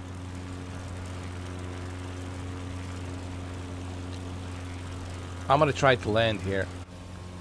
Try to do my best to land here and look at the bears.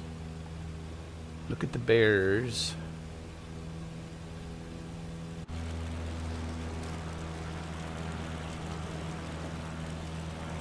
Or did I miss it? Oh my god.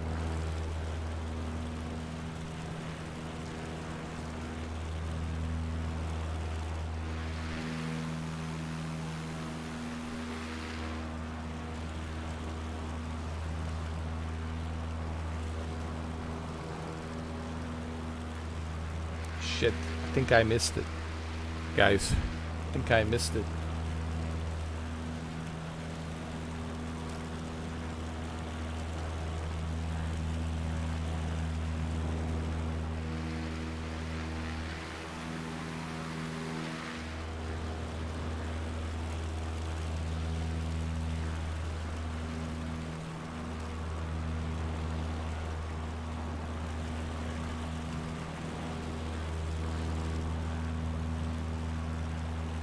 Oh yeah, I've been there so many times. Look, there's another husk. Randy LaHaye. We got another husky flying. Oh yeah, Orlando's beautiful, man.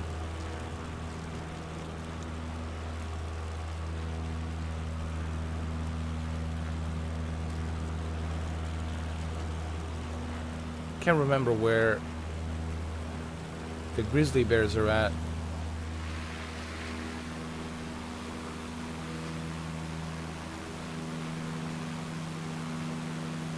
Someone's right behind me.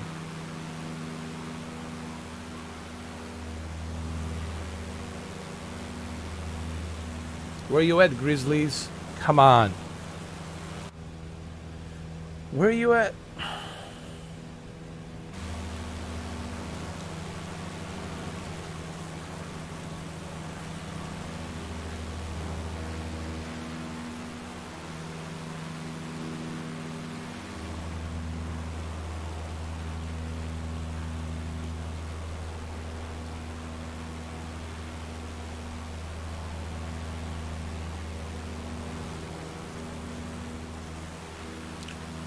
Try and figure out where they are.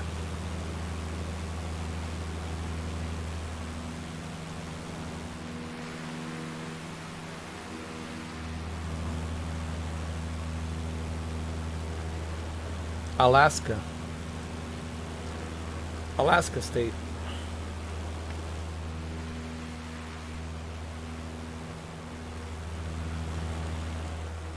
It's pretty much it's the United States of America, but Alaska State.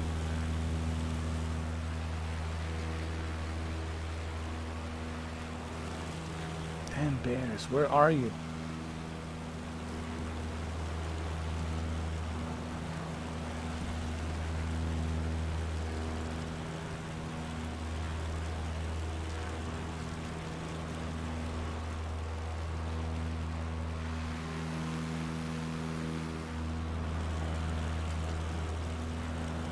Totally forgot where it was.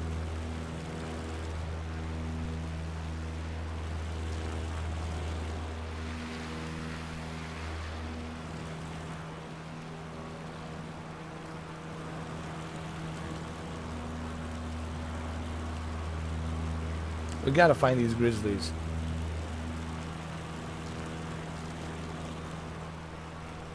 I know they're out here.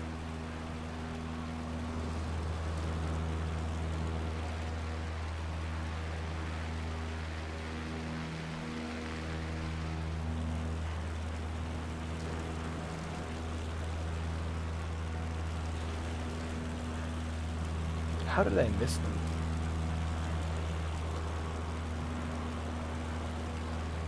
What's up, Andrew? How you doing, bro? We're looking for grizzlies. Grizzly bears. I totally forgot where the hell it was. Maybe we'll get lucky with a Sasquatch. Maybe we'll get lucky with a Sasquatch. I hope somebody put Sasquatch in here, man. I thought it'd be fucking hilarious if they put a Sasquatch in here, man.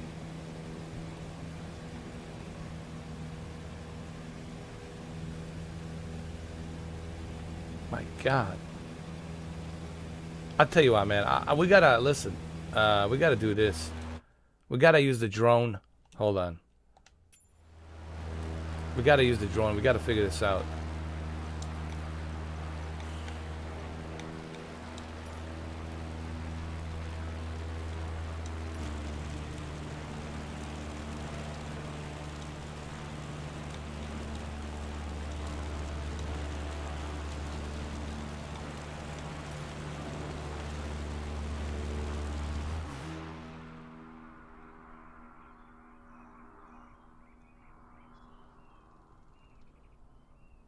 Come on, Grizzlies.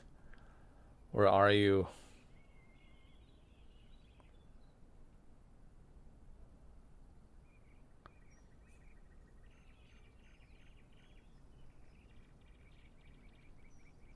This is a very fast drone that I have. And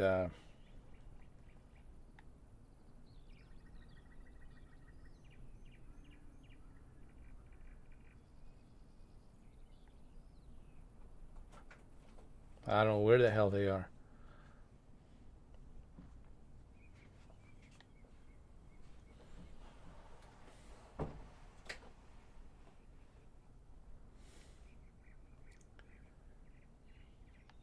Let me see.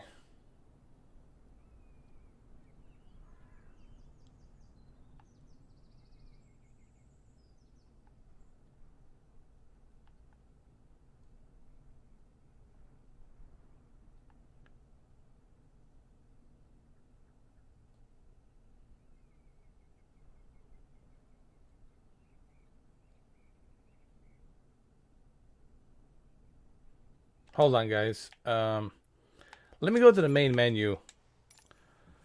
I think they have them exactly pinpointed. I'm gonna go exactly to where they are. Hold on.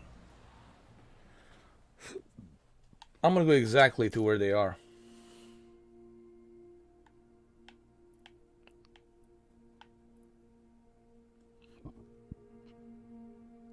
This should be right here, man. Right here. I'm gonna spawn right here, dude. Right there. And I'm gonna use a drone immediately. Because I want to be able to see them perfectly. I don't want to waste time, you know, looking and whatnot. I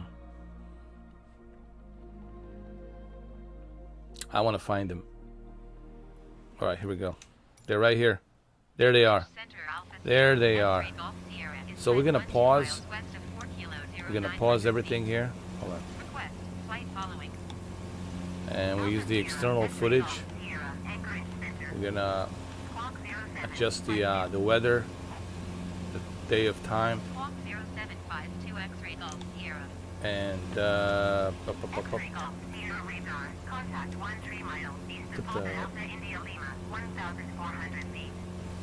scattered clouds right there, and let's go. Showcase.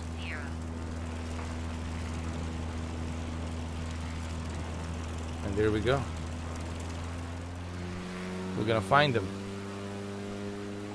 There they are.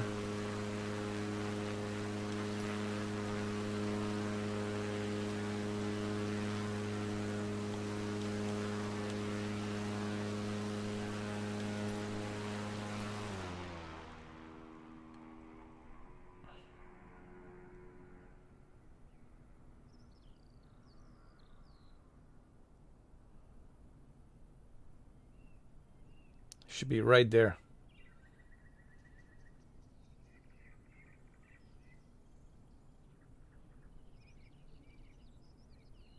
There they are. The grizzlies. Holy shit, man. Look how big they are.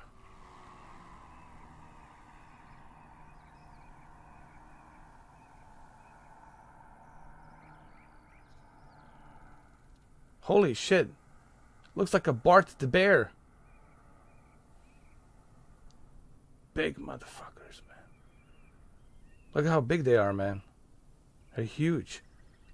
Kodiak bears, man. They're like polar bears. I think they're like a cousins of polar bears. But Kodiak is the most strongest. The Kodiak bear will screw up, well, I'll just say it like this. Will fuck up polar bear. I'm not kidding, dude.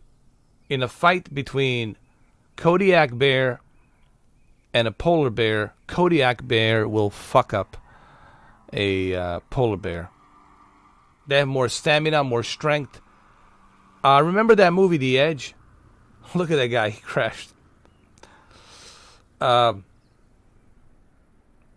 was hilarious. Remember the movie The Edge? That was a Kodiak bear. They're in Alaska, way up northern Alaska. And that Bart the bear, that was the Kodiak bear.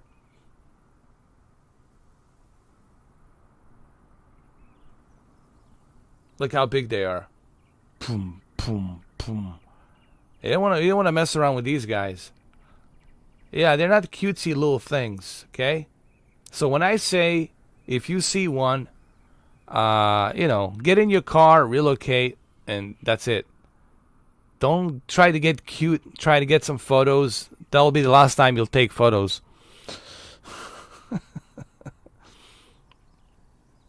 They're big, man. They're big sons of bitches, man. Look at them. But they're such beautiful animals. Where are they going? Let's see where they're going. I want to follow them. The drone is the only safest way to check them out. That's why we have drone. That's why the drone is there. Holy crap. Oh my god. I think it's huge. They did a pretty good job on animals too. And I guarantee you X-Plane 11 doesn't have this. Wait till they include the crocodiles and sharks and other things. Wait till they do that. This is just the beginning. There's Pump Truck. There's Rob. Rob, man, you need to use the drone to see these big boys.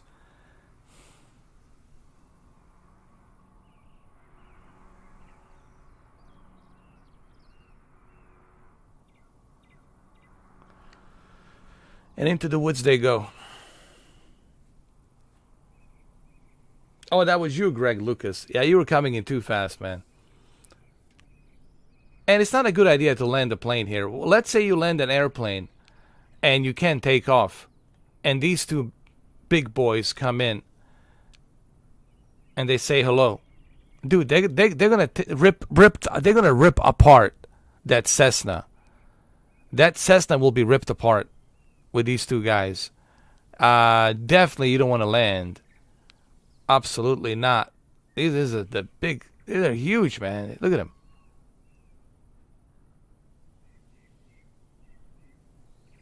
Kodiaks, man. They're grizzlies, but they're Kodiak. Kodiaks are huge, man. If you guys go to like Kodiak Island, dude, they're huge. But they need to be protected. There's a lot of assholes in Canada who are hunters and they like to hunt them for trophies. Hopefully there's more laws implemented to stop these asshole hunters, trophy fucking hunters, trying to hunt down these magnificent animals. I think there's some law put into place to protect them. I think. Not sure.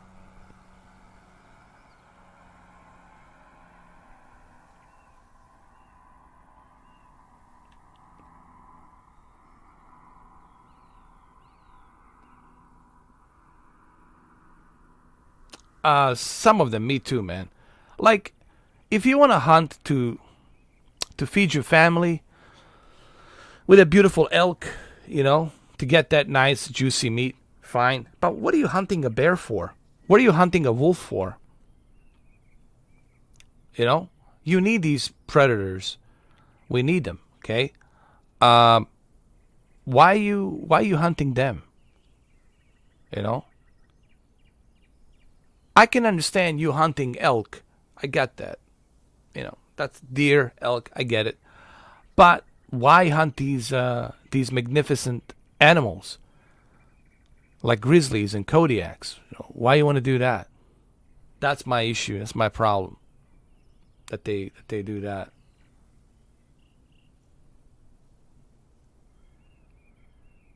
Look at them. Pump, pump. So what did we see today? We saw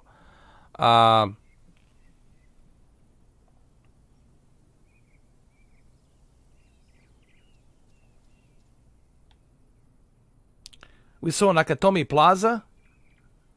We saw a Nakatomi building, Nakatomi Plaza, and we saw grizzlies. So yippee-ki-yay and grizzlies. Only hunt MILFs. I don't know, MILFs has like a hard to get these days, man. They're just, women are so hard to get, man. They know they have that power. You know, the power, the pussy and power of the booty and booby. And they taking advantage of that shit, man.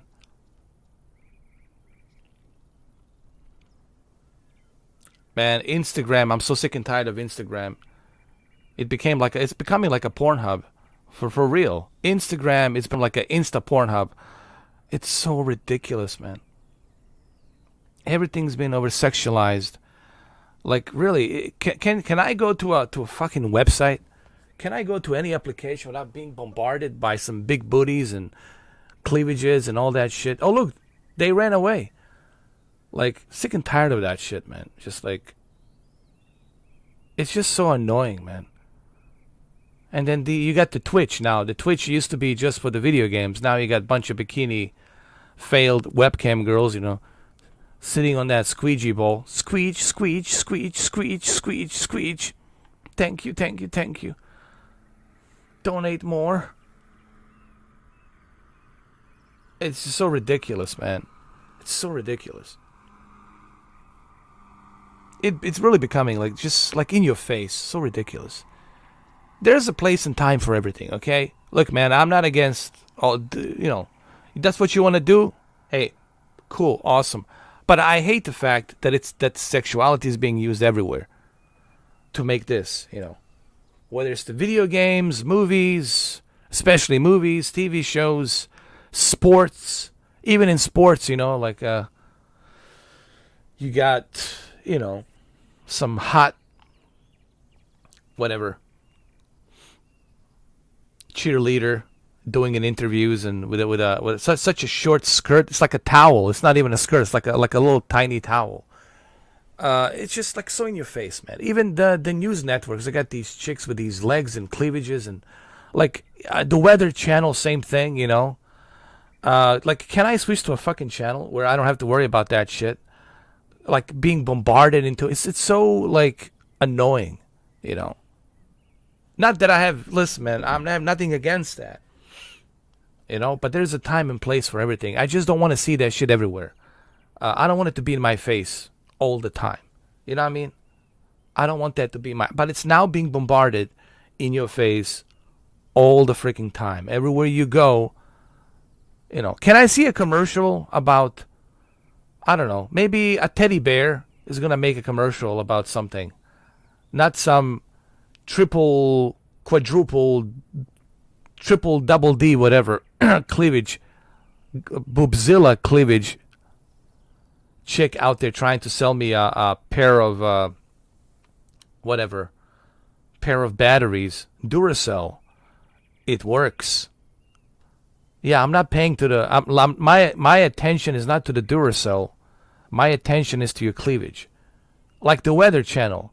My attention is not to the weather, the thunderstorm cells. My attention is to your cleavage.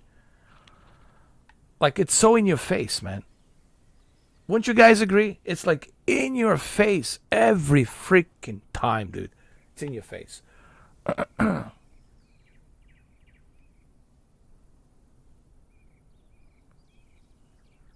I know, man. It's so ridiculous. And they're all so fake, man. Narcissistic and fake, and they're so empty. They're just pretending. Dude, I can pretend. We all can, take a selfie and pretend, right? But what's behind that photo? Right? All that Photoshop bullshit photo. What's behind it? What's behind it? It's an empty person who probably hates their life. They're not happy, but they're pretending on an Instagram that they're happy. Hi guys. Hey everyone. Woohoo. Yeah. I can act. We all can act. We all act anyway. People say, well, what do you mean? We're all actors. I can prove it to you that we're all actors. I'll prove it to you. We're all actors. Well, how could you say that we're all actors? We are. When you go to your work, in your office, right? Let's say you're working at some insurance company or whatever it might be. You're always going to be courteous and nice. You're never going to tell your coworkers what you really think of them. Oh my God, you look so freaking ugly today. Look at that ugly dress. Look at that ugly wig. Look at those ugly shoes. Oh my God, you smell bad. Right? You're not going to say that to your coworkers. You're not going to say that when you go to your job. You're gonna act. You're gonna pretend. Oh, you look wonderful today. Oh, I really like your style today. Right? You're acting. You're pretending. So everybody's acting. Everyone's pretending. When you go to these bullshit parties, barbecue parties, everybody's being nice. Everyone's pretending. Oh, that's so awesome. You look wonderful. But you don't want to say what's really going on in your mind. You don't want to say, oh my God, you're so disgusting. I'm sick and tired of you.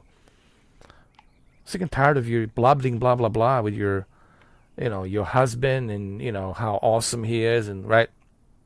You go to these barbecue parties and shit, got these married people. So boring. And they're all pretending.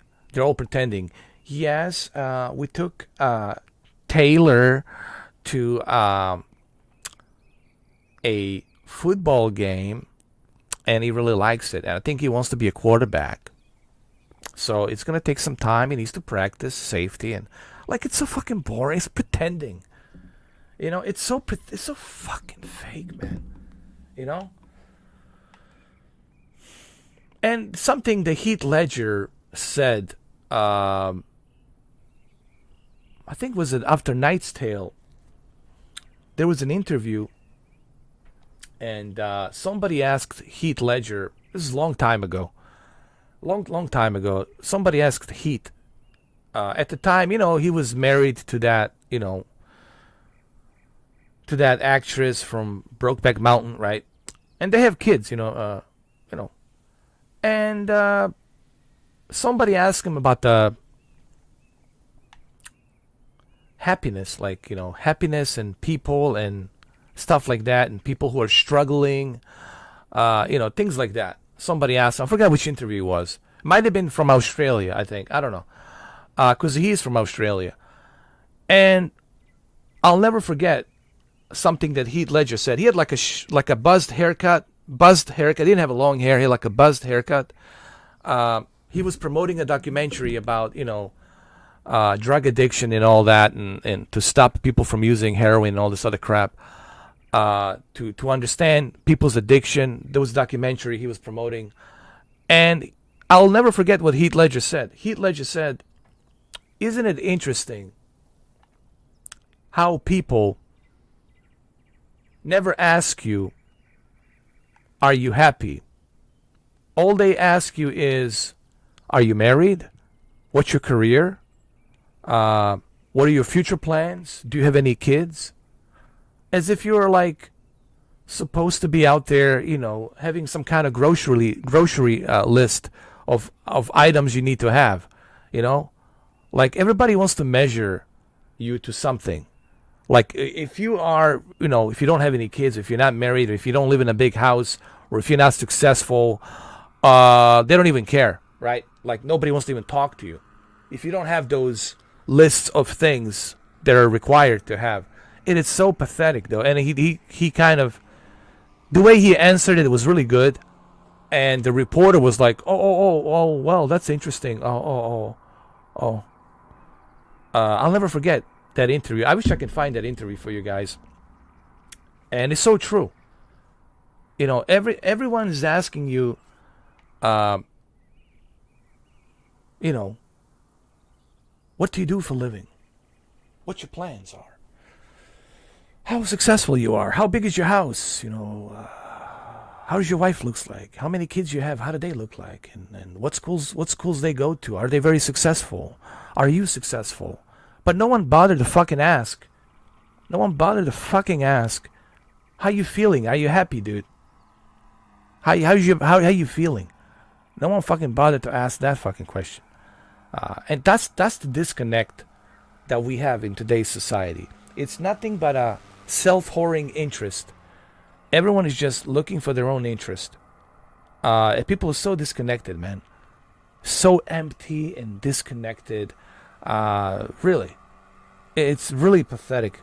And it's really sad. Not just pathetic, but it's really sad what society has become, honestly.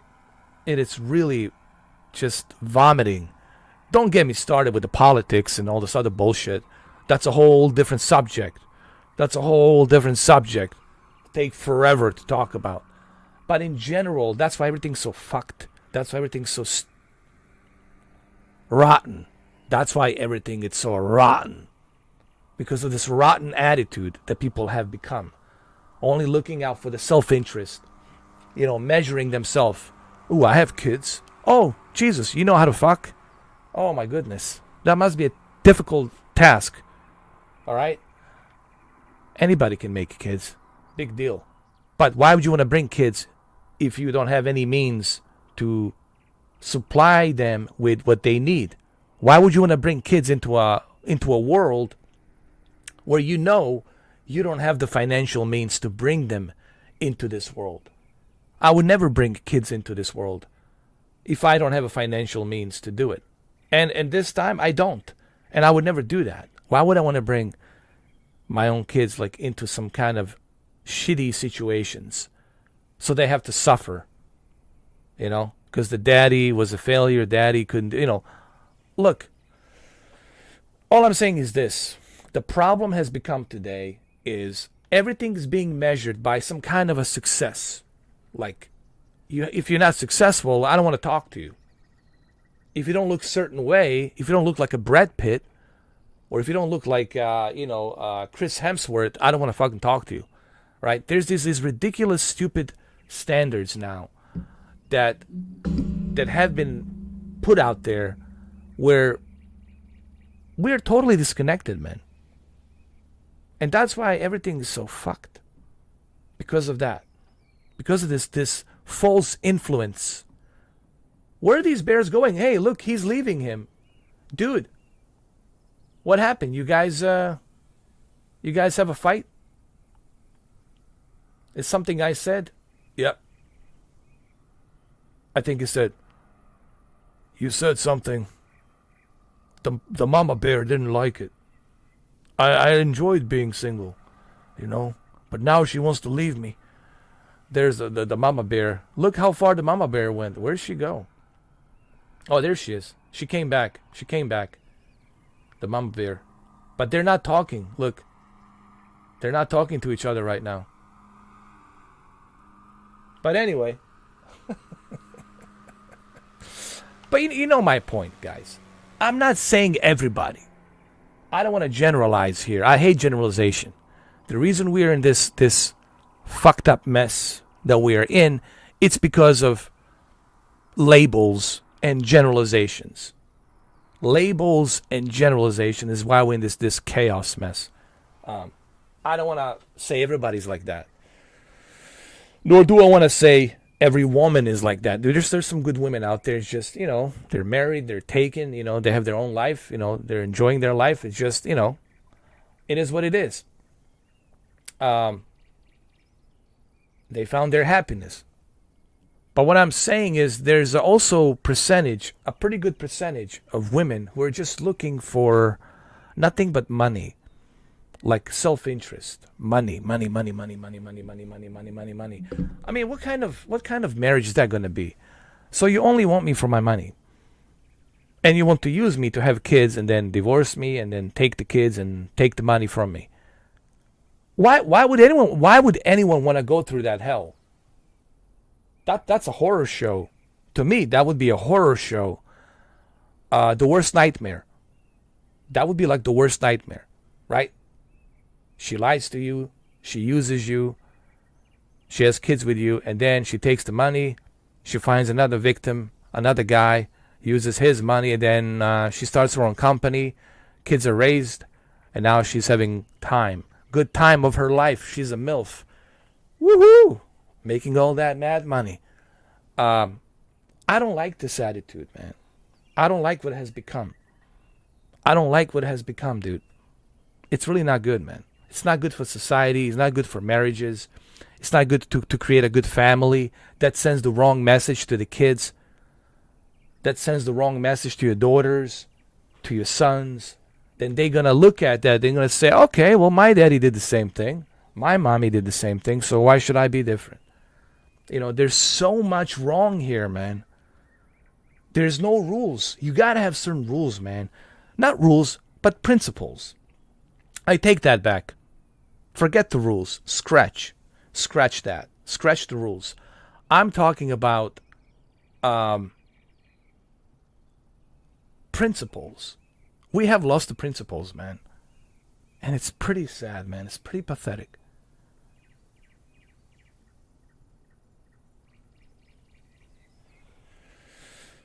So, that's how I feel about that. And you see the Papa Bear, he realized that too. He says, I know. But what can I do? You know, I was a horny bear. She was out there by the waterfall. And, you know, she spread her cheeks and one thing leads to another. And, you know, it is what it is. Let me ask Mama Bear, see what she thinks. The hell with him.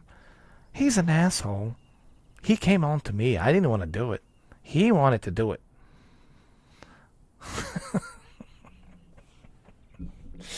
Anyway, enough of bears. There's the grizzly bears. There's the grizzly bears. A little story about the two grizzly bears, Papa Bear, Mama Bear. Did we just create a movie, bro? We just created a movie out of this whole thing. All right, so it's 8 o'clock. It's 2 hours and 22 minutes. I hope you guys enjoy this. We get to see Nakatomi Plaza. I gave you the address to where to find Nakatomi Plaza, Die Hard. In the beginning, it's on the Santa Monica Boulevard going east from the Santa Monica Pier. Santa Monica Pier has Santa Monica Boulevard going east. You really can't miss it. It's right there. And we saw the bears. We talked about some other stuff. And yeah, we had to deal with that idiot troll, that sick, twisted lunatic. But it was my fault because I didn't protect my privacy on the Xbox. I selected for anyone to send me an invite. Now you have to be my friend to send me an invite. You have to be strictly a friend to see any of my activities. So that was my fault. You know, obviously, if I leave it public, anything you leave public, these assholes will take the advantage of that, and they're gonna obviously come in and. But the guy is obviously sick, twisted person. You know, maybe what I said was too harsh. I said, hope maybe he should kill himself or whatever. I apologize for that. But what I'm trying to say is this. There are sick people out there. I don't know if this individual is sick. I don't know. Maybe he is. I don't know who he is. Who that person is behind that profile. I don't know. Could be a kangaroo sitting behind that profile. Maybe some sick kangaroo, or maybe some sick rhino, or whatever. Or some sick crocodile. You know? Salty crocodile. My whole point is this. It's hard to feel sorry for these individuals because they refuse to help themselves. They refuse to help themselves. They have this mad at the world attitude. I blame the world. It's the people's fault. It's the world's fault. No. You're responsible. Take responsibility, man. Take responsibility for your life. You have to take responsibility. But you got to do it in a humble way. If you do it in some kind of asshole way, then you're going to separate yourself. You're going to isolate yourself from everybody. Nobody wants to be around you when you isolate yourself like that. And people can see that. What you need to do is take responsibility for your life. See what you're doing wrong, okay? Like, all right, maybe you should tell yourself today, maybe I shouldn't act like a prick today. What did I achieve? Mr. 4K reported me.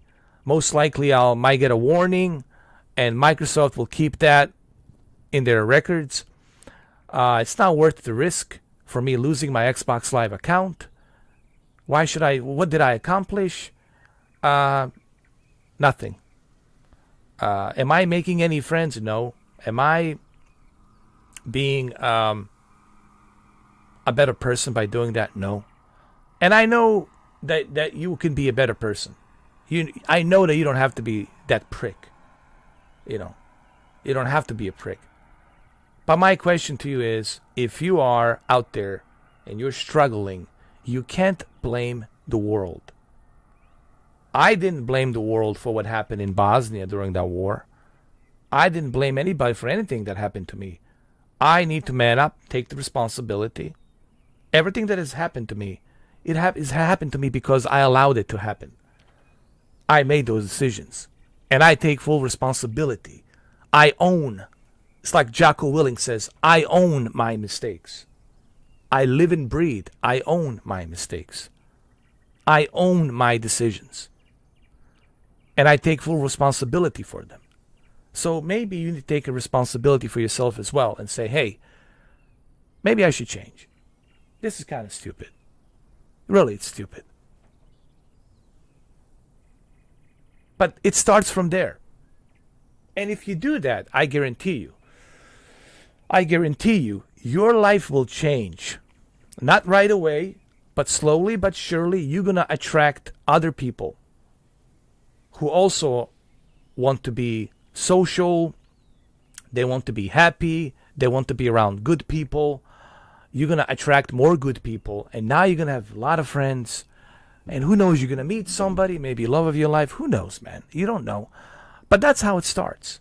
But being a jerk, being a hypocrite or narcissistic idiot, just blaming everybody but yourself for everything, that's not going to get you anywhere. You know what I mean? That's really not going to help you. And it really never ends well, guys. It never ends well. So just be humble. I'm not perfect. I said it many times. But I own my mistakes. When I screwed up, I apologize. Like my moderator, Vincent Paradiso, I wrote him a letter. I apologized to him. I told him, you're always welcome. You can come here, but I understand if you don't want to come in. I get it. He also admitted that he made a mistake, that he was feeding the trolls. But I'm not perfect. But one thing I do know about myself, I'm aware of what I'm doing. I'm completely aware of what I'm saying, and I'm completely aware of what I'm doing. And when I cross the line, I'll be the first one to criticize myself because I crossed that line. I don't need anybody else to tell me I crossed the line. I'm aware when I cross the line. I'm the highest, the biggest critic of myself. There's no bigger critic than me of myself because I'm self-aware of what I'm doing. So be self-aware, take responsibility. Nobody's perfect. Learn from mistakes, move on, try to avoid the previous mistakes. And if you make the new mistakes, and you will make new mistakes, learn from those new mistakes and keep growing and keep growing and keep growing. And take responsibility, man. That's it. That's all I can say about that. I feel like Tom Hanks right now. That's all I have to say about that. That's all I have to say about that.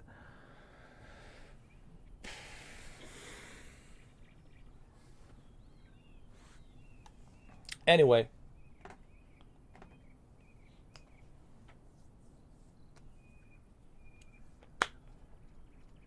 That's all I have to say about that, guys. I gotta get going.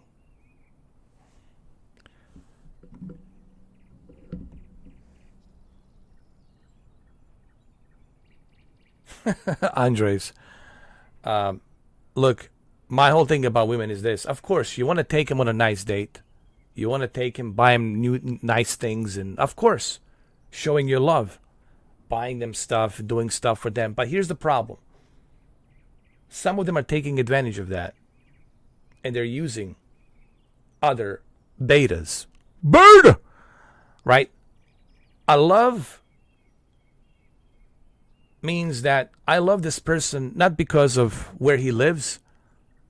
I love this person not because of, how much money he has in a bank account or what kind of career he has. I love this person because this person makes me feel good. That's what love is. I don't care if you guys live in a little cottage here in Alaska, right? I don't care if you guys built a little cabin here and live here right next to these bears. But you guys are happy. You guys love each other, no matter what. You don't care that it's a winter here, below zero. You guys are happy, eating that fish, hunting, making that fireplace at night, looking at the stars. You guys are happy being here, and you guys love each other. Love, it doesn't matter where you are on this planet. You could be on the moon. You could be on the Mars. Love means you love each other no matter what. Doesn't matter. That's what love is. But the problem is, today, there's this new influence of, if you don't look like Brad Pitt, or if you don't have, Rolls Royce, Bentley, if you don't have a big villa like Dan Bilzerian, which that's a whole different subject, there's these certain standards that women are looking for, that if you don't meet these standards, all of a sudden you're outcast. You're useless to them. Like they don't care. Now, when I say this, I don't mean all the women. I'm not saying everybody. Don't take it out of the context. I know people like to say people like to take what I say out of the context. I'm not saying everybody, all the women on the globe. I'm saying there's a good percentage with this generation. This generation. That's what they're being influenced by these pop singer, movie stars, pop culture, whatever this culture is. This culture, it's influencing women to be independent. But yeah, you can be independent. No one's saying you shouldn't be independent. But the problem is they're taking advantage of that.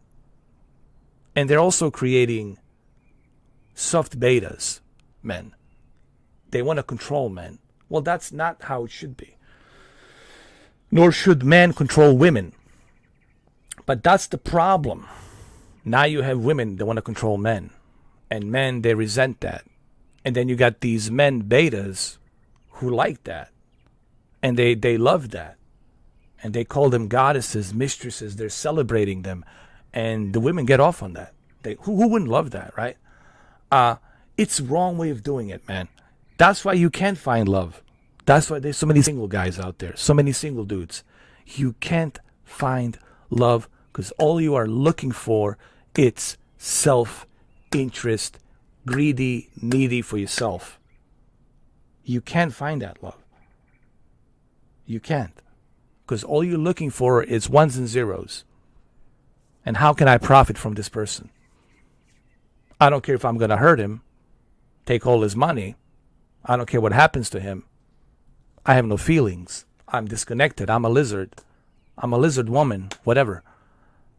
I'm only looking for myself. This is a fact, guys, that's happening today. You might not want to hear this, but this is really happening. Just look around, go out there, and you'll see what I'm saying. But again, I'm not generalizing all the women. But there's a pretty good percentage of this generation and a lot of influences from mainstream media and other places, social media, that it's driving that influence exactly the way I'm describing it. Anyway, I got to get going, guys. That's all I have for you today. 2 hours and 34 minutes. I'll see you guys on Friday. I don't know if I'm going to tomorrow night. Probably, I don't think so. I don't think I'll do tomorrow night live stream. Possibly Friday. Tomorrow night, maybe. Maybe. Don't quote me on it. When I say maybe, there's a good possibility maybe. But also maybe not. But 100% Friday. 100% Friday we'll do it. Thank you, Fizz. Thank you, Max. Thank you, guys. Thank you, Kona, O'Toole. And say hello to the Bears. Bears have left. Oh, they're gone. And I'll see you guys Friday. Maybe, possibly tomorrow night, but I don't think so. But we'll see. But 100% Friday. What can I say about Series S? Series S. I mean, as you can see it, the proof it's right here. I got a bunch of videos. I think I got a bunch of videos that proves how good Series S is. You know. Yep. Well, you missed it. You missed it. Problem child. You missed the Bears. They're gone. They left. I don't know. They left, dude. They're gone. They went into the woods, man. They're somewhere in the woods. Anyway, oh, they're here. Hold on. I think they're here. Oh, they're here. They're here. They're here. They're here. Well, you want to say hi to them? Problem child wants to say hi. All right, say hi. Hello, problem child. Oh, you wonder where they walk. They walk whatever they want to walk, my friend. All right, guys. I got to go. Take care. Be good. Remember, an old saying, but I'm going to say it. In life, don't be a cunt. You know, I know it's a quote from Joe Rogan, but he's right. You know, life doesn't have to be super harsh and super difficult. All you got to do is uncunt yourself. Don't be a cunt. It's that simple. It's really that simple. All right. Later, Rodrigo. Later, Extreme Gaming. Later, Andres. First of all, thank you, Andres, for becoming silver member. Thank you. Who else became a member? Rob. Thank you, Rob, for becoming a member as well. Who else joined? Andrew Guts. Thank you, Andrew Guts. Irvin. Thank you, Irvin. I appreciate it, Irvin. Irvin Moreno. Thank you for becoming a silver. I really appreciate that. Thank you so very much, man. It really helps me out, man. I know you guys contribute by watching the videos, by sharing, liking, and, you know, subscribing. But, you know, becoming a member also puts things in perspective, and, you know, it pushes me to do more of these live streams and videos and things like this, you know. So thank you, man. I really appreciate it. Thank you so much. I hope I didn't miss anybody. I think hey, Pure Platinum, thank you. Mash, thank you, Mash. Martin J, Hayden, Anthony, Chris, Davidion Simmons. Davidion Simmons, thank you, man. God bless. And Mal Walsh, thank you. Thank you all, man. Wesley, thank you, Wesley, for being here. Cheers.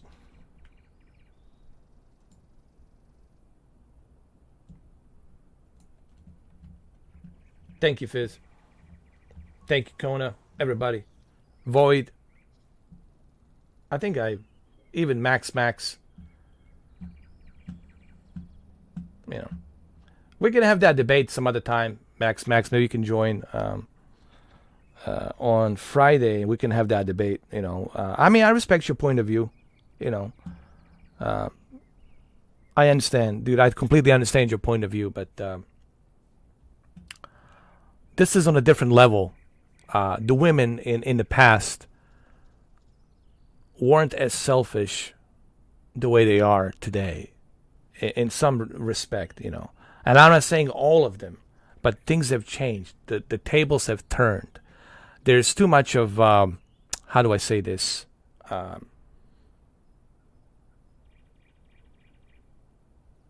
Entitlement. There's too much wrong that's coming from this. Self-entitlement, you know. If somebody looks at me wrong, you know, I need to take this person to the court. If somebody rubs the shoulders with me, automatically a sexual harassment or whatever. There's too much of self-entitlement. And this is a debate we can have if you want on Friday. And I'll be more than happy to talk to you about this. But it wasn't always like this. How do I know that? Well, you know, look at the way your mother raised you. Look at the way the grandma raised your mother. And look how they were back then. They were different. They had values. They had principles. Principles. They would take care of the kids. They would stand by their husband. It was different back then, man. Max. But like I said, we can have this debate. We can have this debate on Friday if you want. But anyway, I gotta go, guys. I gotta go. I gotta get going. I wish I could stay. Honestly, I would love that I could stay here and talk to you guys more about this. But unfortunately, I really gotta get going. So, thank you, guys. See ya. This was Alaska.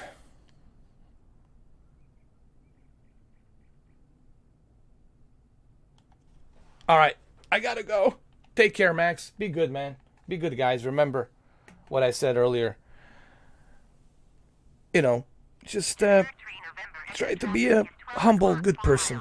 That's it, man. Try to be you. Be a good person. You know what's right. You know what's wrong.